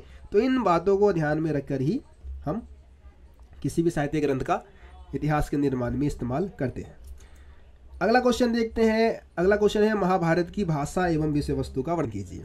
तो भाई आगे इसका आंसर बताने से पहले आप लोगों से रिक्वेस्ट है कि भाई आप अगर अभी तक आप लोगों ने इस वीडियो को लाइक नहीं किया है तो लाइक करो। तबीयत खराब होने के बावजूद भी आप लोगों के लिए वीडियो बना रहा हूँ, जुकाम हो रखा है, नाक जाम है, फिर भी आप लोगों के लिए लगातार बोल रहा हूँ मैं, ठीक है। एक बार भी मैंने अभी तक इस वीडियो को बंद नहीं किया, लगातार बोला जा रहा हूँ आधे घंटे से, और ये वीडियो जो है 1 घंटे से भी ऊपर का होने वाला है। तो भाई लाइक नहीं करोगे वीडियो यूट्यूब आगे और स्टूडेंट्स को नहीं दिखाने वाली, और वीडियो पे व्यूज़ नहीं आएंगे तो मेरे को मज़ा नहीं आएगा दोस्त। तो आप लोगों से रिक्वेस्ट है, आप लोग वीडियो को फटाफट लाइक करो यार, लाइक करो जल्दी। कर दिया ना? चलो ठीक है, बहुत बढ़िया, आगे बढ़ते हैं अब। तो क्वेश्चन है कि महाभारत की भाषा एवं विषय वस्तु का वर्णन कीजिए। अब भाषा और विषय वस्तु दो चीज़ें हैं इस क्वेश्चन में अपने को बताना है। तो भाषा में हम बताएंगे कि भाई महाभारत जो है वो अनेक भाषा में लिखी गई है, ठीक है। महाभारत जो है वो अनेक भाषा में लिखी गई है, लेकिन इसकी जो मूल भाषा है वो क्या है? संस्कृत है, ठीक है। अब इसके विषय वस्तु मतलब होता है क्या बताया गया, इसमें क्या लिखा गया है। तो इसके विषय वस्तु को हमने दो भागों में बांटा है, आख्यान, उपदेशात्मक। आख्यान में कहानियों का संग्रहण है, जो भी महाभारत में जो भी कहानियाँ थी उसको आख्यान वाले भाग में लिखा गया है। उपदेशात्मक भाग में उपदेश देने वाली जो बातें थी उसको लिख दिया गया है, जैसे कि श्री कृष्ण ने अर्जुन को उपदेश दिया था, है ना, तो ये उपदेशात्मक अंश हो गया। लेकिन ये विभाजन पूरी तरीके से स्पष्ट नहीं है, क्योंकि कई बार उपदेशात्मक अंश में भी कहानियों को जोड़ दिया गया और कई बार आख्यान में भी उपदेशात्मक अंश को जोड़ दिया गया। तो ये विभाजन पूरी तरीके से सही नहीं है। बस इतना आप बता देना, नंबर आपको मिल जाएगा, काफ़ी है। अगला क्वेश्चन देखते हैं, महाभारत एक गतिशील ग्रंथ है, कथन को स्पष्ट कीजिए। तो आपको क्या लगता है कि भाई महाभारत एक गतिशील ग्रंथ है? गतिशील मतलब जो रुके ना, जो लगातार चलता रहे। तो महाभारत भी तो भाई बदल रहा है, कुछ ना कुछ चेंजेस हो रहे हैं, इस वजह से इसको हम गतिशील ग्रंथ बोलते हैं, है ना। तो महाभारत का विकास संस्कृत के पाठ के साथ ही समाप्त नहीं हो गया, बल्कि इसकी रचना व व्याख्या लंबे समय तक होती रही है ना। इसके पाठांतरों को अलग अलग भाषा में लिखा गया है ना। इसके अलावा अनेक कहानियों को इसमें समाहित किया गया है, ठीक है। अनेक प्रकार की कहानियों को इसमें जोड़ दिया गया है। मूर्तिकला तथा चित्रकला के माध्यम से महाभारत को दर्शाया गया है। मुख्य कथा की क्या की गई, कई बार पुनर्व्याख्या भी की गई है, ठीक है। विषय वस्तु प्रदान किया, नाटक है, नृत्य कला है, उसके लिए क्या किया है महाभारत ने? विषय वस्तु प्रदान किया है, मतलब नाटकों के माध्यम से, नृत्य कला के माध्यम से भी इसको हम समझते हैं, ये बात आपको मालूम है। इसके अलावा अनेक लेखक है इसके, भाई इसकी रचना में काफ़ी लंबा समय लगा है, इसके बहुत सारे लेखक हैं, ये भी पॉइंट आप लिख सकते हैं। 1000 वर्ष से भी ज़्यादा समय लगा है इसके रचना में, ठीक है। तो ये सब पॉइंट्स आप महाभारत एक गतिशील ग्रंथ है कैसे उसमें आप बताएंगे। अगला क्वेश्चन देखते हैं। अगला क्वेश्चन है, सांची के स्तूप के संरक्षण में भोपाल की बेगमों का क्या योगदान रहा? अब सांची आपको पता है भाई कहाँ है? मध्य प्रदेश की राजधानी है भोपाल, भोपाल में है सांची। अब बौद्ध धर्म का जो बहुत ही फेमस और जो अभी भी सुरक्षित स्तूप है वो सांची में मौजूद है। सांची के स्तूप के संरक्षण में भोपाल के बेगमों ने विशेष भूमिका निभाया था, वरना इसकी हालत भी अमरावती स्तूप जैसी हो जाती, क्योंकि अमरावती का स्तूप जो है नष्ट हो चुका है पूरी तरीके से। तो भोपाल के बेगमों ने इसको कैसे बचाया? सबसे पहले देखो, प्लास्टर की प्रतिकृतियों से संतुष्ट कर दिया। मतलब फ्रांसीसी जो थे और जो ब्रिटिश थे, उन्होंने क्या कोशिश किया कि भोपाल की बेगमों से उन्होंने सांची के पूर्वी तोरण द्वार को फ्रांस लेके जाने की इजाज़त मांगी थी। पहले फ्रांसीसियों ने काम किया था और यही काम फिर अंग्रेज़ों ने भी किया था, लेकिन भोपाल की जो बेगम थी शाहजहाँ बेगम, उन्होंने इन दोनों को, मतलब अंग्रेज़ों को और जो हमारे फ्रांसीसी थे, दोनों को ही पोपट बना दिया, समझ रहे हो, बेवकूफ़ बना दिया। प्लास्टर की प्रतिकृतियाँ उनको सौंप दी, उनको खुश कर दिया, और जो मेन कलाकृतियाँ थी वो सांची में ही सुरक्षित रही। धन का अनुदान दिया। जो दो बेगम का नाम इसमें आप बताएंगे, शाहजहाँ बेगम और उनकी उत्तराधिकारी सुल्तान बेगम, दोनों ने ही इस स्तूप के रख रखाव के लिए धन का अनुदान दिया था। इसके अलावा जो सुल्तान बेगम थी, उन्होंने क्या किया था? संग्रहालय बनवाने में और अतिथिशाला बनवाने के लिए धन का अनुदान दिया था। जॉन मार्शल की पुस्तक को प्रकाशित करवाया किसने? सुल्तान बेगम ने। मतलब जॉन मार्शल ने सांची के ऊपर एक पुस्तक लिखी थी, उस पुस्तक को उन्होंने क्या किया? सुल्तान बेगम को समर्पित कर दिया और सुल्तान बेगम ने इसको प्रकाशित करवा दिया, मतलब पब्लिश करवा दिया, ताकि लोगों को इस स्तूप के बारे में पता चल सके, समझ लो। तो कहने का मतलब ये है कि जो भोपाल की बेगमों ने अच्छे निर्णय लिए, उसकी वजह से सांची का स्तूप आज भी सुरक्षित है, समझ रहे हो। अगला क्वेश्चन देखते हैं। अगला क्वेश्चन है, ईसा पूर्व प्रथम सहस्राब्दी का काल विश्व इतिहास में एक महत्वपूर्ण मोड़ माना जाता है, इस कथन को स्पष्ट कीजिए। ईसा पूर्व प्रथम सहस्राब्दी, अब सहस्राब्दी का मतलब होता है 1000 साल, है ना। और ईसा पूर्व पूछा है, यानी कि ईसा मसीह के जन्म से, ईसा मसीह का जन्म लगभग 1 ईस्वी माना जाता है भाई, ठीक है, 1 ईस्वी हम अनुमान मान के चलते हैं भाई 1 ईस्वी में हुआ, उनसे जन्म से पहले का जो 1000 साल है, मतलब 1000 ईसा पूर्व से लेके 1 ईस्वी तक का पूरा हम डेट ले लेंगे, तो ये जो 1000 साल है पूरा, वो पूरे विश्व इतिहास में महत्वपूर्ण काल माना जाता है। क्यों? तो इसके पीछे जो कारण बताया गया है, आप पहला पॉइंट बताएंगे विचारकों का उदय। इस समय क्या हुआ? अनेक प्रकार के विचारकों का उदय हुआ, जैसे कि ईरान में जरथुस्त्र, चीन में खुंगत्सी, यूनान में सुकरात, प्लेटो, अरस्तु, ठीक है, भारत में महावीर, जैन और गौतम बुद्ध जैसे विद्वानों का उद्भव हुआ। ये नाम थोड़े टफ है भाई, लेकिन याद तो करना पड़ेगा। ईरान में जरथुस्त्र, चीन में खुंगत्सी, यूनान का तो आसान नाम है सुकरात, प्लेटो, अरस्तु, इनका उद्भव हुआ। इन्होंने जीवन के रहस्य को समझने की कोशिश की, ठीक है। नगर और राज्यों का उदय हुआ भाई। गंगा घाटी के आसपास बहुत सारे नए नए नगर और राज्य उभर के सामने आए इसी समय काल में। सामाजिक और आर्थिक जीवन में भी बदलाव हुआ। सामाजिक जीवन में क्या बदलाव हुआ? समाज में बहुत सारे विद्वान उभर के सामने आने लगे थे, जिन्होंने यज्ञों की परंपराओं का, पशु बलि का विरोध करना शुरू कर दिया। आर्थिक जीवन में बदलाव भी हुआ कि लोहे का प्रयोग किया गया खेती करने के लिए, उससे भी किसानों के जीवन में सुधार आया, ठीक है। तो ये पॉइंट आप बता सकते हैं। अगला क्वेश्चन, बौद्ध धर्म की शिक्षाओं का वर्णन कीजिए। भाई बौद्ध धर्म की शिक्षा पूछ ले या फिर गौतम बुद्ध की शिक्षा पूछ ले। देखो इसके अलावा जैन धर्म की जो शिक्षा है इस चैप्टर में, वो भी इंपॉर्टेंट है। चौथे चैप्टर में मैं आपको बता रहा हूँ, उसको भी करके जाना आप। वैसे इसमें ऐड नहीं किया है, लेकिन वो भी इंपॉर्टेंट है। बौद्ध धर्म की शिक्षाएं क्या है? तो भाई देखो, विश्व अनित्य है और ये लगातार बदलता रहता है। यहाँ पे कुछ भी स्थायी नहीं है भाई, कुछ भी नहीं। जो आज आपके पास है वो कल नहीं होगा, है ना, ठीक है। जैसी स्थिति आज आपकी है वैसी कल नहीं होगी। आज अगर आप खुश हैं कल रोएंगे, अगर आप आज रो रहे हैं कल आप खुश होंगे, ठीक है। इस क्षण भंगुर दुनिया में दुख मनुष्य के जीवन का अंतर्निहित तत्व है। मतलब इस छोटी सी दुनिया में भाई दुख से घिरा रहता है मनुष्य त्याग और तपस्या तथा विशेष शक्ति के बीच मध्यम मार्ग अपनाकर दुखों से मुक्ति पा सकता है। बीच का रास्ता निकाले, मध्यम मार्ग को अपनाए, दुखों से मुक्ति पाले। बौद्ध धर्म के आरंभिक परंपरा में भगवान का होना या ना होना अप्रासंगिक था। भगवान के बारे में गौतम बुद्ध ने भाई कुछ बोला नहीं था। गौतम बुद्ध का मानना यह था कि समाज का जो निर्माण है वो मनुष्य ने किया है, हम इंसानों ने किया है, ना कि भगवान ने। इसलिए उन्होंने राजाओं को, गृहपति, जमींदार, अमीर लोगों को दयावान होने की सलाह दी, आचारवान होने की सलाह दी, लोगों की हेल्प करने की सलाह दी। समझ रहे हो? गौतम बुद्ध का मानना ये था कि व्यक्तिगत प्रयासों से सामाजिक परिवेश को भी बदला जा सकता है। अगर कोई व्यक्ति किसी चीज़ को ठान लेता है तो उसको बदल सकता है। अगला पॉइंट है, गौतम बुद्ध ने अपने शिष्य यानी कि अपने अनुयायियों को अंतिम उपदेश में कहा कि तुम सब अपनी ज्योति खुद बनो, क्योंकि तुम्हें अपनी मुक्ति का रास्ता खुद ढूंढना है, ठीक है।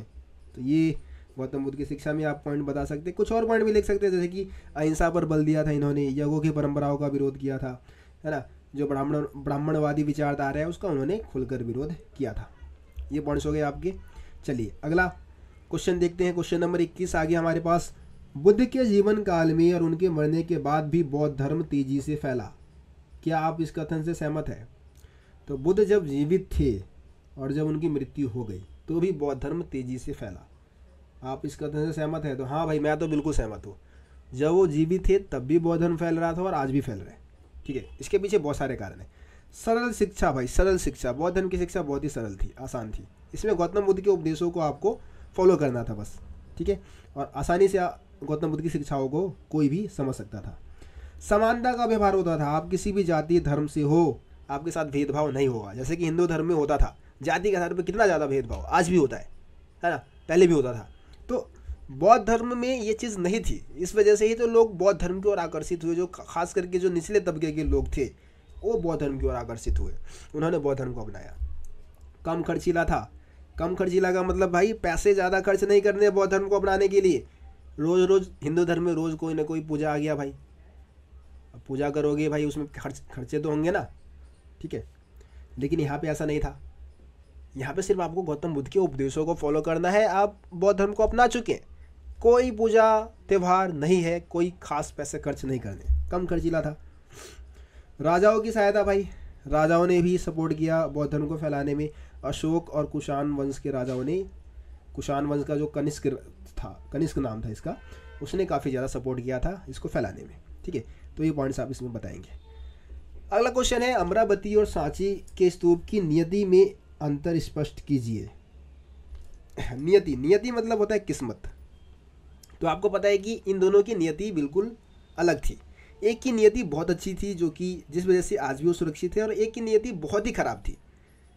ठीक है, अगला इसी में एक और क्वेश्चन है कि सांची क्यों बच गया, अमरावती क्यों नष्ट हो गया। मतलब सांची आज भी बचा हुआ है तो क्यों बचा है, अमरावती क्यों नष्ट हो गया, इसके बारे में आपको समझाना है।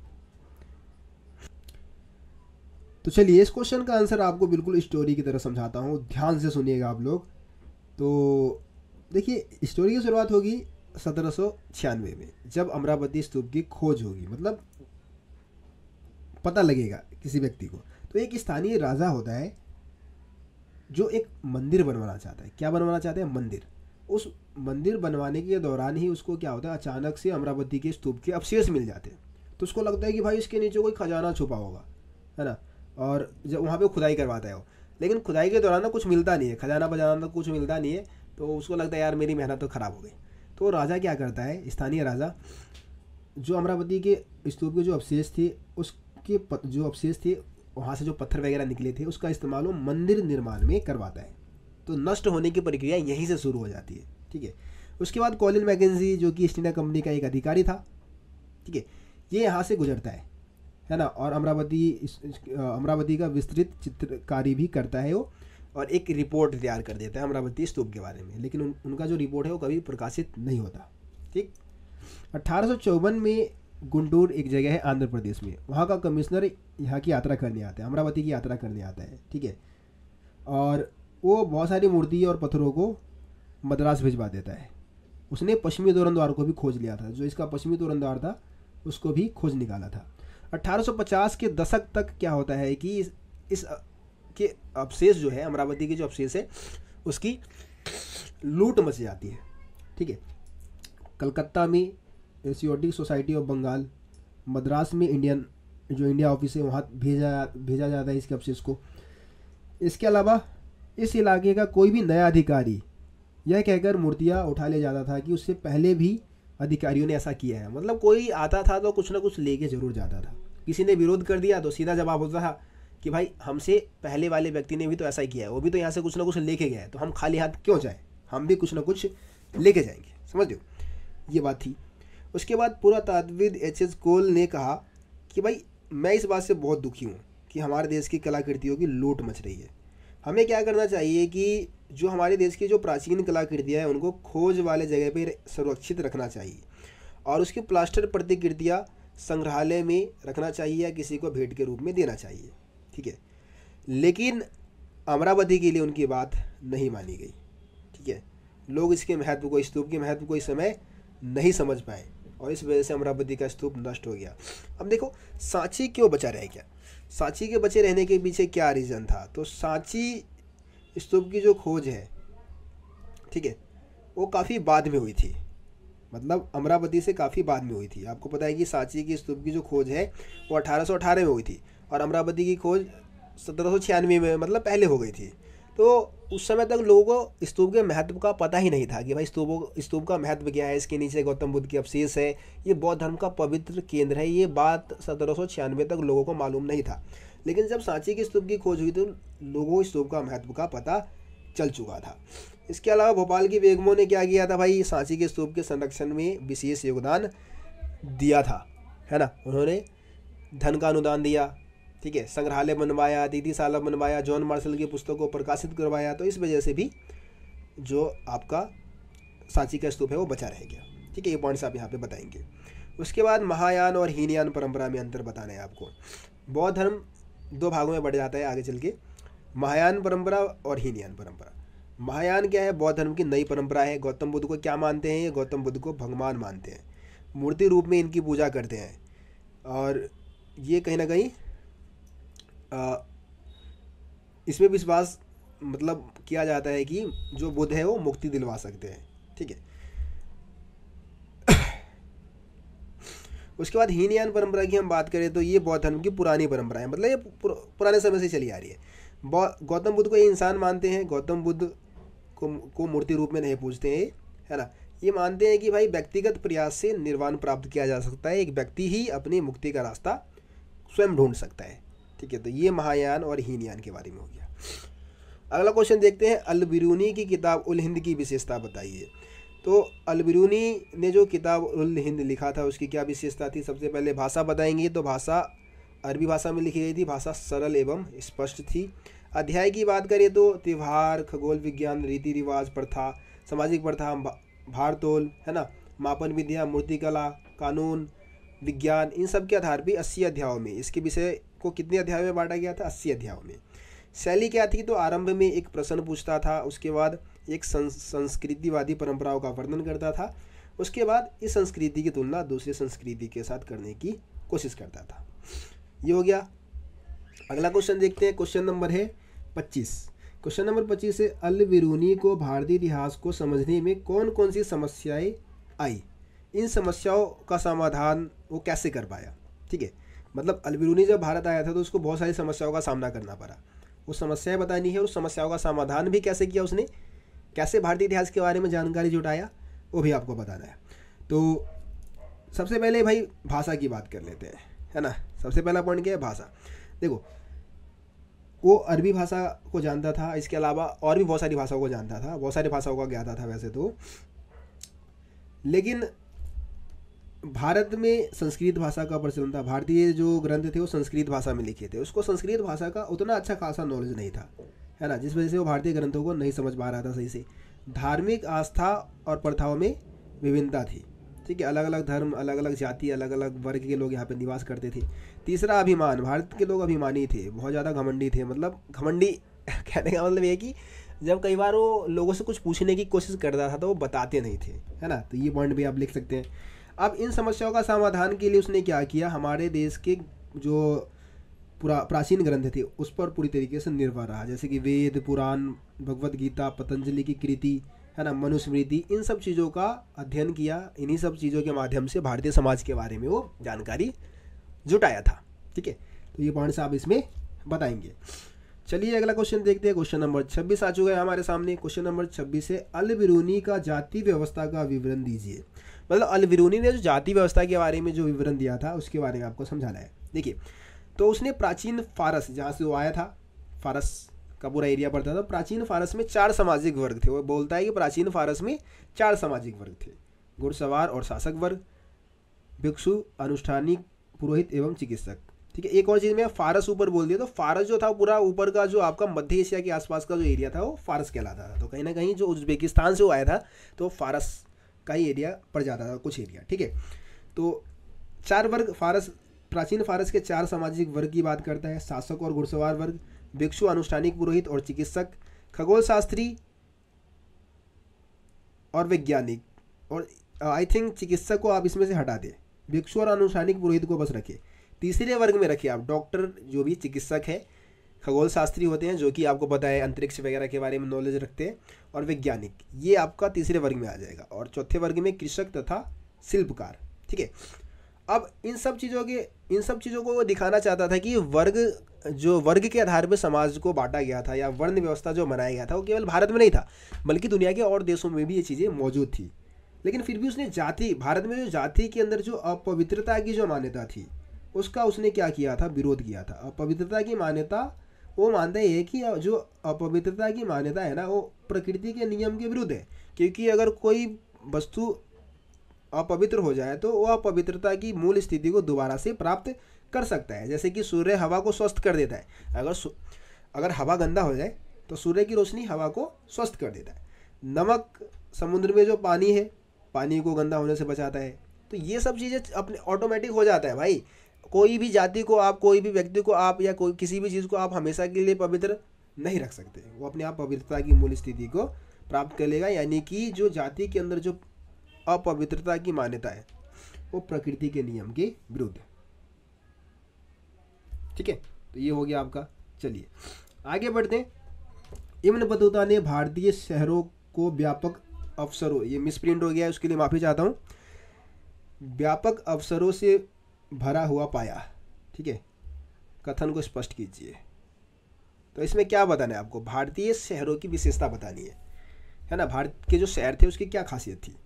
अथवा में क्वेश्चन है इब्न बतूता के अनुसार भारतीय शहर की विशेषता बताइए। दोनों में ही आपको भारतीय शहर की विशेषता बतानी है। तो देखिए, इब्न बतूता के अनुसार भारतीय शहर उन लोगों के लिए अवसरों से भरे हुए थे जिनके पास इच्छा शक्ति, साधन और कौशल मौजूद थे, है ना। और भारत के जो शहर थे वो घनी आबादी वाले होते थे और समृद्ध होते थे, परंतु युद्ध की वजह से कभी कभी नष्ट हो जाया करते थे। इब्न बतूता बताता है कि भारत के शहर जो थे वो भीड़ भाड़ वाले, सड़कें यहाँ पे थी, चमक दमक वाले तथा रंगीन बाजार होते थे, जो कि बाजार अनेक प्रकार की वस्तुओं से भरे रहते थे, है ना। इब्न बतूता भारत में दिल्ली को सबसे बड़ा शहर बताता है, सबसे ज़्यादा जनसंख्या वाला शहर बताता है। दौलताबाद भी कम नहीं था, जो कि महाराष्ट्र में था, और दौलताबाद दिल्ली को हर मामले में टक्कर देता था।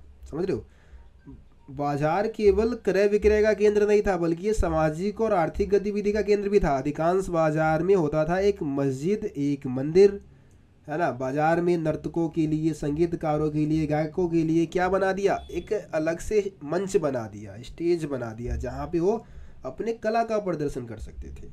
अब वो इब्न बतूता बताता है कि भाई भारत के जो शहर थे वो समृद्ध थे, उसके पीछे ग्रामीण अर्थव्यवस्था का सबसे ज़्यादा योगदान था, क्योंकि भारत के जो कृषि है वो बहुत ज़्यादा उपजाऊ था, है ना, और उससे काफ़ी ज़्यादा फ़ायदा होता था किसानों को, है ना। और व्यापार जो था वो ज़्यादातर शहरों के माध्यम से होता था, तो जो गांव से जो सामान है वो शहर में आता था, उसका फिर दूसरे देशों के साथ व्यापार होता था। इसके अलावा भारत के जो सूती कपड़े हैं, महीन मल रेशम, जरी, है ना, इन सब चीज़ों की डिमांड दूसरे देशों में बहुत ज़्यादा थी, और इसको हम बेच के काफ़ी ज़्यादा उस समय मुनाफा कमाते थे। इस वजह से भारत के शहर काफ़ी ज़्यादा समृद्ध थे। अगला क्वेश्चन देखते हैं। अगला क्वेश्चन है, वर्नियर भूमि पर राज्य के स्वामित्व को विनाशकारी मानता था। मतलब विनाशकारी क्यों मानता था, यहाँ पे भी थोड़ा मिसप्रिंट हो गया, विनाशकारी क्यों मानता था। यहाँ पे हम फ्रांसवा वर्नियर की बात कर रहे हैं। अथवा में क्वेश्चन है, वर्नियर के अनुसार भूमि पर राजकीय स्वामित्व राज्य और समाज के लिए हानिकारक परिणाम थे, इस कथन को स्पष्ट कीजिए। मतलब कि आपको पता है कि जो फ्रांसवा वर्नियर आया था 17वीं सदी में, वो देखता है कि भारत में ना राजकीय भूस्वामित्व का प्रचलन है। अब राजकीय भूस्वामित्व किस तरीके से वहाँ के लोगों के लिए हानिकारक था, उसके बारे में आपको यहाँ पे बताना है। चलिए अब पॉइंट्स को हम देखते हैं। तो भारत में निजी भूस्वामित्व का क्या था, अभाव था, राजकीय भूस्वामित्व का चलन था। वर्नियर निजी भूस्वामित्व के गुणों में विश्वास करता था, वो निजी भूस्वामित्व को बहुत अच्छा मानता था। उसने भूमि पर राजकीय स्वामित्व को राज्य और वहाँ के निवासियों के लिए हानिकारक बताया। इसमें क्या होता था, अब राजकीय भूस्वामित्व होने की वजह से मुगल सम्राट सारी भूमि का स्वामी होता था, है ना, और वो इस भूमि को अपने सगे संबंधी और अमीरों में बांट देता था, मतलब अपने रिश्तेदारों में बांट देता था। और ये व्यवस्था क्या थी, पूरी अर्थव्यवस्था के लिए, पूरे समाज के लिए हानिकारक परिणाम सिद्ध होता था, है ना। इसके अलावा वर्नियर बताता है कि राजकीय भूस्वामित्व होने के कारण भूधारक अपने बच्चों को जमीन नहीं दे पाते थे। इस वजह से उत्पादन के स्तर को बनाए रखने में और ज़मीन की उपजाऊ क्षमता को बढ़ाने के लिए कोई भी निवेश नहीं करते थे। इस वजह से भूधारक का एक बेहतर वर्ग जो है वो उभर के सामने नहीं आ पाया, जो कि भूमि का सही से रखरखाव कर सके। इससे कृषि का समान रूप से क्या हुआ, विनाश हुआ। किसानों का उत्पीड़न और सभी वर्गों का जो जीवन है वो अस्त व्यस्त हो गया, है ना। वर्नियर भारतीय समाज को दरिद्र लोगों का समाज बताता है, अमीर वर्ग और गरीब वर्ग, बीच में मध्यम वर्ग नहीं है, बीच का कोई वर्ग है ही नहीं।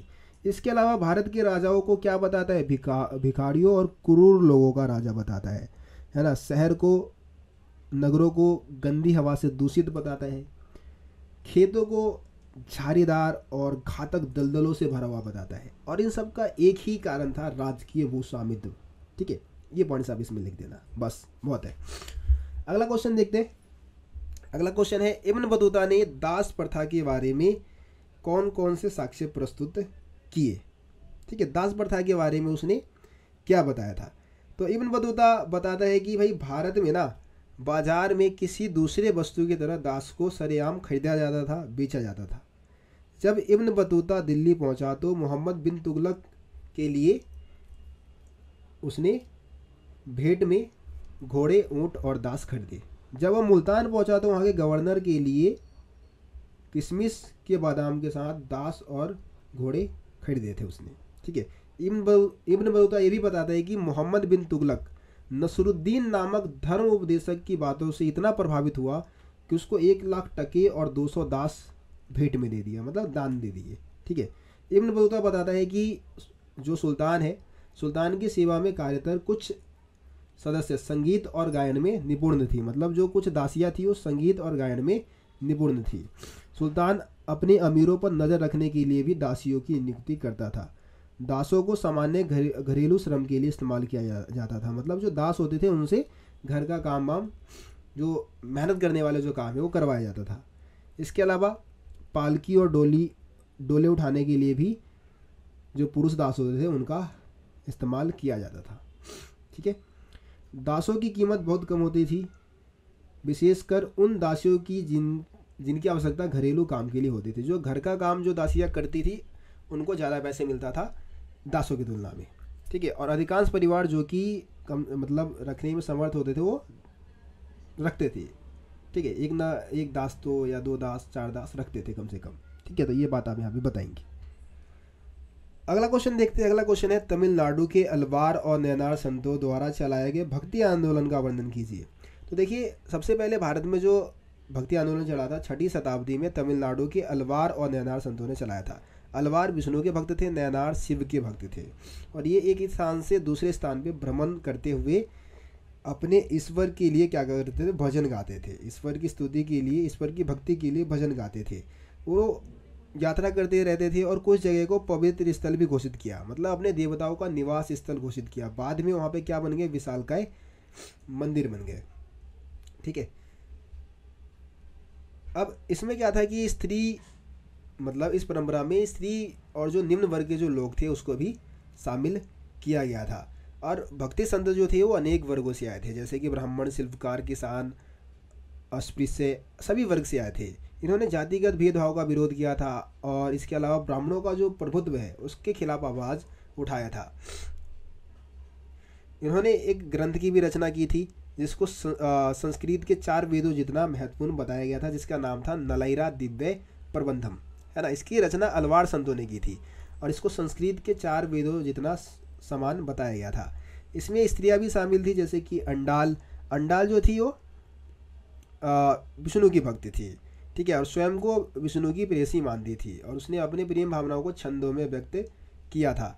करिकाल अम्मैयार दूसरी महिला थी जो कि शिव भक्त थी, यानी कि नैनार संत थी, और उसने शिव को पाने के लिए घोर तप किया था। तो ये पॉइंट्स आप इसमें लिखेंगे। अगला क्वेश्चन है, भारत में इस्लाम लोक प्रचलन में किस प्रकार आया। तो लोक प्रचलन वाला अगर ये क्वेश्चन आता है तो आप इसमें पूरी तरीके से इस्लाम धर्म की 5 शिक्षाएं लिख देंगे, काम हो जाएगा। 3 नंबर में क्वेश्चन आता है। पूरी कोशिश हम यही करेंगे कि इसमें इस्लाम धर्म की शिक्षा लिखे, है ना। उसके बाद है इस्लाम धर्म की उन विशेषताओं को स्पष्ट कीजिए जिसकी मदद से यह धर्म समूचे उपमहाद्वीप में फैल गया। इसमें भी इस्लाम धर्म की शिक्षाएं लिखनी है। इस्लाम धर्म के 5 स्तंभ अथवा आधारभूत सिद्धांत लिखिए। तो ये तो सिंपल क्वेश्चन है, इस्लाम धर्म के 5 सिद्धांत इसमें बताने हैं। चलिए मैं सीधा इस्लाम धर्म के 5 सिद्धांत बता देता हूँ आप लोगों को। अल्लाह एकमात्र ईश्वर है, पैगंबर मोहम्मद इनके दूत है, दिन में 5 बार नमाज पढ़ी जानी चाहिए, खैरात बांटना चाहिए, रमज़ान के महीने में रोजे रखना चाहिए, हज के लिए मक्का जाना चाहिए। ये पॉइंट्स आप बता दें, इस क्वेश्चन के आंसर में काफ़ी है। ऊपर वाले ये आप नहीं भी लिखेंगे तो भी चलेगा। ठीक है। चलिए अगला क्वेश्चन देखते हैं। अगला क्वेश्चन है, इस्लाम के आरंभिक शताब्दियों में धार्मिक और राजनीतिक संस्था के रूप में खिलाफत की बढ़ती विशेष शक्ति के रूप में विशेष शक्ति के विरुद्ध सूफी मत का विकास हुआ। कैसे?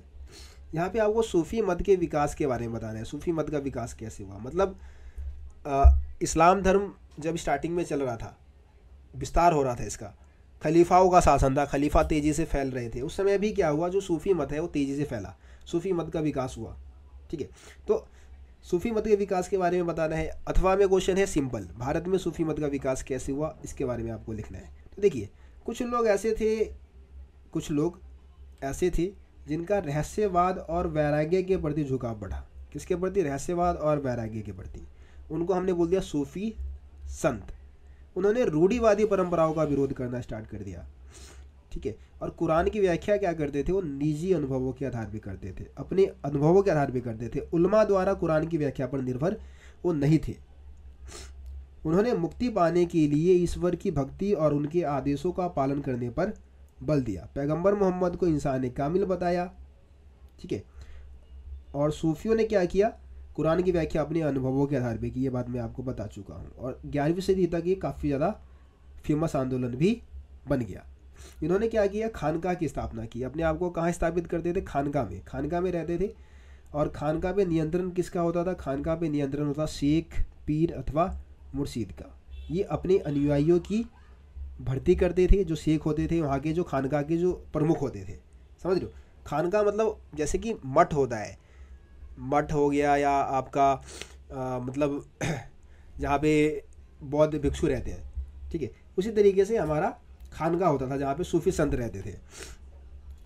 तो खानका पे नियंत्रण होता था शेख का। शेख क्या करते थे, अपने वारिसों की नियुक्ति भी करते थे, अपने खलीफाओं की नियुक्ति भी करते थे, और सारे जो नियम है वो भी निर्धारित करते थे वहाँ के। तो ये पॉइंट्स आप लिख देंगे इसमें। उसके बाद अगला क्वेश्चन है, ख्वाजा मोइनुद्दीन की दरगाह क्यों प्रसिद्ध थी। ख्वाजा मोइनुद्दीन चिश्ती की बात यहाँ पे कर रहे हैं हम, या फिर शेख मोइनुद्दीन चिश्ती की दरगाह क्यों प्रसिद्ध थी। देखो, शेख मोइनुद्दीन चिश्ती की दरगाह काफ़ी ज़्यादा फेमस थी। इनकी दरगाह जो है अजमेर में स्थित है। इनको गरीब नवाज भी कहा जाता है, ठीक है। तो इनकी जो दरगाह है वो शेख की सदाचारिता, मतलब सादा जीवन जो जीते थे उसकी वजह से, धर्मनिष्ठा यानी कि अल्लाह पर विश्वास, आध्यात्मिक वारिसों की महानता, उनके जो जितने भी वारिस थे वो बहुत ज़्यादा महान थे, राजसी मेहमानों द्वारा दिए गए आश्रय, जो भी हेल्प राजाओं द्वारा इनको दिए जाते थे, उसके वजह से ये जो दरगाह था, है ना, ये ज़्यादा फेमस हो गया था। शेख की मज़ार पर जो पहली इमारत बनवाई थी, ठीक है, वो किसने बनवाई थी, गियासुद्दीन खिलजी ने बनवाई थी 15वीं शताब्दी में। और मोहम्मद बिन तुगलक यहाँ आने वाला पहला सुल्तान था, ठीक है। ये जो दरगाह है वो दिल्ली और गुजरात को जोड़ने वाले सीधे मार्ग पर स्थित था। इस वजह से भी तीर्थयात्री यहाँ पे आते रहते थे। अकबर यहाँ पे 14 बार आया था। कितनी बार आया, 14 बार। कभी नई जीत में, कभी शेख का आशीर्वाद लेने आ गया, तो कभी संकल्प की पूर्ति हो गई, कभी पुत्र का जन्म हो गया तो आ जाता था। 1568 में तीर्थयात्रियों के लिए खाना पकाने के लिए एक विशेष देंग भेंट दिया था। देंग मतलब एक बहुत बड़ा भगोना दिया था। दरगाह के अहाते में एक मस्जिद भी उसने बनवाया था, अकबर ने, ठीक है। तो अकबर की बात यहाँ पे कर रहे हैं हम। हाँ, अगला क्वेश्चन देखते हैं, कबीर दास की शिक्षाओं का वर्णन कीजिए, है ना। कबीर दास की शिक्षाएं आपको बतानी है। सीधा हम शिक्षाओं की बात कर लेते हैं। तो निर्गुण भक्ति का प्रचार किया था। निर्गुण भक्ति यानी कि ईश्वर का कोई रंग रूप आकार नहीं है। मूर्ति पूजा का इन्होंने क्या किया था, खंडन किया था, ठीक है। और नाम सिमरन पर बल, यानी कि हरि के नाम की बात उन्होंने, मतलब एक नाम का जाप हमें करना चाहिए जो कि हरि, ठीक है, उसके बारे में आप बता सकते हैं। जातिगत भेदभाव का इन्होंने क्या किया, विरोध किया, जो कि हिंदू धर्म में प्रचलित था।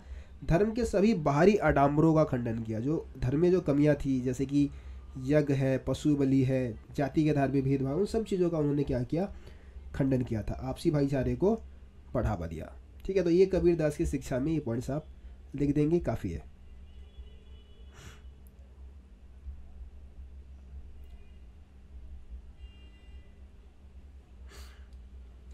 हम्पी के इतिहास की रचना किस प्रकार की गई। जो हम्पी है, हम्पी विजयनगर, ठीक है, तो उसकी इतिहास की रचना कैसे की गई, कैसे उसके बारे में पता लगाया गया। देखो, हम्पी की खोज 1800 में की गई कॉलिन मैकेंजी के द्वारा, जो कि ईस्ट इंडिया कंपनी के अधिकारी थे, ठीक है। कॉलिन मैकेंजी ने यहाँ का पहला सर्वेक्षण मानचित्र तैयार किया था। और इनकी जो शुरुआती जानकारी थी वो विरूपाक्ष मंदिर और पंपा देवी मंदिर के जो पुरोहित थे उनकी स्मृतियों पर आधारित थी। 1836 से बहुत सारे जो अभिलेख शास्त्री थे उन्होंने यहाँ के बहुत सारे अभिलेखों को क्या किया, इकट्ठा किया, है ना। और उससे भी उन्होंने जानकारी जुटाया हम्पी के बारे में। इसके अलावा 1856 वाला पॉइंट आप बता दो, इसको नहीं भी लिखोगे तो भी चलेगा। हम 1856 वाले पॉइंट की बात करें तो 1856 से क्या हो रहा था, जो छाया चित्रकार थे उन्होंने यहाँ के बहुत सारे चित्र इकट्ठे किए, ठीक है, एकत्रित किए, और उससे भी हम्पी के बारे में जानकारी जुटाने में हेल्प मिली। तो ये पॉइंट्स आप यहाँ पे लिख देना, काफ़ी है। उसके बाद है, विजयनगर साम्राज्य के विस्तार में कृष्णदेव राय का क्या योगदान था तथा विजयनगर साम्राज्य का पतन कैसे हुआ। पतन वाला रहने देते हम, सिर्फ करेंगे पतन वाला रहने देता हूँ, इतना ज़्यादा इम्पोर्टेंट नहीं है। विजयनगर साम्राज्य के विस्तार में कृष्णदेव राय का क्या योगदान था, ठीक है। तो देखो कृष्णदेव राय की अगर हम बात करें तो विजयनगर साम्राज्य का सबसे शक्तिशाली शासक था। तुलुप वंश से इनका संबंध था। किस वंश से थे ये? तुलुप वंश से। शासनकाल 1509 से लेकर 1529 ईस्वी तक इन्होंने शासन किया था। इनका जो शासनकाल है वो विस्तार और सुदृढ़ीकरण यानी कि मजबूतीकरण, बहुत ज़्यादा मजबूत बनाया था, इसलिए सुदृढ़ीकरण बोलते हैं इसको हम, उसके लिए याद किया जाता है। 1512 में कृष्णा और तुंगभद्रा नदी के बीच का जो रायचूर दोआब जो एरिया था उसको उन्होंने हासिल किया था। 1514 में उड़ीसा के शासकों का दमन किया था, हरा दिया था उनको। 1520 में बीजापुर के सुल्तानों को बुरी तरीके से पराजित कर दिया, है ना। राज्य में शांति और समृद्धि स्थापित किया उन्होंने। इसके अलावा बहुत सारे मंदिरों का निर्माण करवाया। उन मंदिरों में गोपुरमों को जुड़वाया, गोपुरम यानी कि प्रवेश द्वार को बनवाया था। अपने माँ के नाम पे उपनगर स्थापित किया जिसका नाम था नगलपुरम। ठीक है, चलिए आगे बढ़ते हैं, अगला क्वेश्चन देखते हैं। अगला क्वेश्चन है विजयनगर साम्राज्य के जल संपदा पर टिप्पणी लिखिए या जल संपदा तथा किलेबंदी का वर्णन कीजिए। ये भी 8 नंबर में आ सकता है, या अगर जल संपदा पूछेगा तो 3 नंबर में, या किलेबंदी भी पूछ लिया तो 3 नंबर में, दोनों पूछेगा एक साथ तो 8 नंबर में। ठीक है, तो किलेबंदी भी कई बार 8 नंबर में आ जाता है। तो यहाँ पे जल संपदा की बात करें तो भाई जो विजयनगर था, विजयनगर भौगोलिक स्थिति के विषय में सबसे चौंकाने वाला तथ्य जो था वो तुंगभद्रा नदी पर निर्मित प्राकृतिक कुंड था, है ना। एक प्राकृतिक कुंड था तुंगभद्रा नदी पर। तो ये जो नदी है वो विजयनगर साम्राज्य के उत्तरी पूर्वी दिशा में बहती थी, उत्तरी पूर्वी दिशा में बहती थी। आसपास का पूरा एरिया जो था वो बहुत ही सुंदर पहाड़ियों से घिरा हुआ था, और इन पहाड़ियों से कई जलधाराएं निकल के आती थी। मतलब पहाड़ी है, ठीक है, पहाड़ों से क्या निकल के आ गया? जलधारा। उन जलधाराओं के साथ क्या बना दिया गया? बांध बना दिया गया। ठीक है, बांध के साथ साथ पानी को लेके आया गया हौज में। ठीक है, बहुत बड़े हौज बनाए गए, उस हौज में पानी को इकट्ठा किया गया। ठीक है, और जब ज़रूरत पड़ी तो खेत है, खेतों में पानी को दिया गया या पीने के लिए पानी को यूज में लाया गया। ठीक है, इस तरीके से ये काम करता था। अब देख लो कुछ जलाशय या कुछ नहर की हम बात कर लेते हैं। तो 15वीं सदी में बना था कमलपुरम जलाशय। सबसे फेमस जलाशय की हम बात करते हैं तो कमलपुरम जलाशय था। ठीक है, कमलपुरम जलाशय 15वीं सदी में बना था, और कमलपुरम जलाशय का जो पानी है वो खेतों की सिंचाई के लिए भी होता था, साथ ही साथ राजकीय केंद्रों तक भी पानी को ले जाया जाता था, है ना। सबसे महत्वपूर्ण जल संपदा में से अगर हम बात करें, जल संरचना की बात करें तो हिरिया नहर तो भद्रा पर बने बांध से पानी लाया जाता था हिरिया नहर में। और धार्मिक और शहरी केंद्र को अलग करने वाली जो घाटियाँ थी उसकी सिंचाई के लिए इसका इस्तेमाल होता था। और इसका निर्माण संगम वंश के राजाओं ने किया था। थोड़ा मिस प्रिंट हो गया यहाँ पे, संगम वंश के राजाओं ने हिरिया नहर को बनवाया था। किस वंश के राजाओं ने बनवाया था? संगम वंश के राजाओं ने। काफ़ी लंबी वीडियो हो गई यार, बोलते बोलते थक चुका हूँ मैं। अभी भी अगर आप लोगों ने लाइक नहीं किया है तो भाई लाइक ज़रूर कर देना यार, ठीक है। वीडियो को लाइक कर देना और शेयर तो कर ही देना। हाँ, इसी में किलेबंदी की हम बात कर लेते हैं। देखो विजयनगर साम्राज्य की किलेबंदी जो था वो आपको पता है सुरक्षा के लिए करवाई जाती थी, है ना। तो फारस से एक दूत आया था जिसका नाम था अब्दुल रजाक विजयनगर साम्राज्य की किलेबंदी को देखकर काफ़ी ज़्यादा प्रभावित हुआ था। और किलेबंदी के बारे में वो बताता है कि किलेबंदी खेतों की भी किलेबंदी की गई थी, जंगलों की भी किलेबंदी की गई थी, है ना। बाहरी दीवार शहर के चारों ओर बनी पहाड़ियों को जोड़ती थी। मतलब जो पहली किलेबंदी थी वो आसपास के पहाड़ी इलाकों में की गई थी, और जोड़ने के लिए किसी भी वस्तु का इस्तेमाल नहीं किया गया था। मतलब किसी गारे का इस्तेमाल नहीं किया गया था, सीमेंट का इस्तेमाल नहीं किया गया था, बल्कि ये जो पत्थर थे, जो किलेबंदी करते समय जो पत्थर यूज में लाए गए थे वो फनाकार होते थे, जो कि आपस में खुद ही टिके रहते थे। उनको जोड़ने के लिए किसी गारे की ज़रूरत नहीं थी, ठीक है। दीवार का जो अंदर का भाग था वो मिट्टी और मलबे के मिश्रण से बना हुआ था, ठीक है। और वर्गाकार तथा आयताकार बुर्ज बाहर की ओर निकले हुए थे। पहली और दूसरी तथा तीसरी दीवारों के बीच में खेत, बगीचे और आवास बनाए गए थे। मतलब अलग अलग प्रकार की दीवारें बनाई गई थी, अलग अलग एरिया के लिए, खेत के लिए अलग, बगीचे के लिए अलग, आवास के लिए अलग। दूसरी किलेबंदी नगरीय केंद्र के आंतरिक भाग में की गई थी। पहले किलेबंदी से तो भाई आसपास के पहाड़ी क्षेत्रों को घेरा गया था। दूसरी किलेबंदी नगरीय केंद्र के आंतरिक भाग में की गई थी और तीसरे किलेबंदी से शासकीय केंद्रों को घेरा गया था जहाँ पे राजा महाराजा रहते थे। ठीक है, और पुराने समय में आपको पता है कि भाई खेतों को घेराबंदी करने का मेन पर्पस ये होता था कि अपने दुश्मनों को खाद्य सामग्री से वंचित कर दे ताकि वो आत्मसमर्पण के लिए क्या हो जाए, विवश हो जाए। ठीक है, और ये जो किलेबंदी है वो लंबे समय तक चलते थे, वर्ष महीने लग जाते थे इसमें। इसके अलावा दुर्ग में प्रवेश करने के लिए क्या बनाए गए थे, प्रवेश द्वार बनाए गए थे। अब किलेबंदी तो कर दोगे लेकिन एंट्री भी तो होना चाहिए ना भाई, एंट्री गेट भी होना चाहिए, तो इसीलिए क्या बनाए गए थे, प्रवेश द्वार बनाए गए थे। और प्रवेश द्वार मतलब काफ़ी अच्छी शैली में बनाए गए थे जिसको हम इंडो इस्लामिक शैली भी बोलते हैं। इंडो इस्लामिक शैली में ये प्रवेश द्वार बनाए गए थे। अब बात करते हैं विजयनगर साम्राज्य के नायकों पर एक टिप्पणी लिखिए। अमर नायक प्रणाली विजयनगर साम्राज्य की एक प्रमुख राजनीतिक खोज थी, कथन को स्पष्ट कीजिए। इसमें दो क्वेश्चन है, एक तो नायक के बारे में पूछा है और दूसरा अमर नायक। तो अमर नायक प्रणाली तो भाई विजयनगर साम्राज्य की प्रमुख राजनीतिक खोज थी, वो बताऊंगा बाद में। पहले नायक की बात कर लेते हैं। तो ये नायक होते कौन थे, देखो नायक जो होते थे वो किलों पर नियंत्रण रखते थे। जो भी किले होते थे विजयनगर साम्राज्य में उस पर नियंत्रण रखा करते थे। इनके पास सशस्त्र समर्थन होता था। ये आमतौर पर एक स्थान से दूसरे स्थान पर भ्रमणशील रहते थे, मतलब घूमते रहते थे। कई बार किसान भी इनको उपजाऊ भूमि की तलाश में इनका साथ देते थे और ये तेलुगु और कन्नड़ भाषा बोलते थे। ये तो नायक हो गया, लेकिन जो इंपॉर्टेंट है ज़्यादा वो है अमर नायक प्रणाली। देखो अमर नायक प्रणाली विजयनगर साम्राज्य की प्रमुख राजनीतिक खोज थी, क्योंकि ये उन्होंने इस प्रणाली को खुद नहीं बनाया था बल्कि इन्होंने दिल्ली सल्तनत की एकता प्रणाली से इस व्यवस्था को लिया था। अमर नायक सैनिक कमांडर होते थे जिनको राय द्वारा प्रशासन क्षेत्र दिया जाता था। ठीक है, वे किसानों से, शिल्पकारों से, व्यापारियों से भू राजस्व और अन्य कर वसूलते थे। वे राजस्व का कुछ भाग व्यक्तिगत उपयोग के लिए रख लेते थे, जैसे कि घोड़े, हाथी के रखरखाव के लिए रख लेते थे। राजस्व का कुछ हिस्सा मंदिर निर्माण में, सिंचाई के साधनों के रखरखाव के लिए खर्च कर देते थे।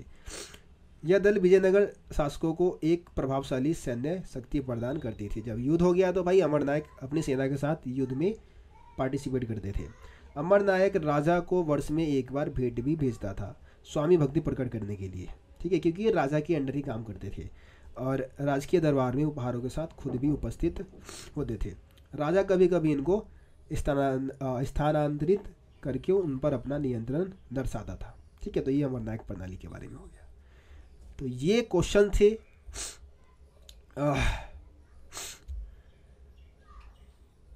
जो कि आपके मिड टर्म एग्जाम में आने वाले हैं। मिड टर्म के लिहाज से ये क्वेश्चन काफ़ी ज़्यादा इम्पोर्टेंट थे। उम्मीद करता हूँ आप लोगों को सभी क्वेश्चन समझ में आ गया होगा। किसी भी क्वेश्चन में डाउट है आप मेरे को कमेंट में बता सकते हैं।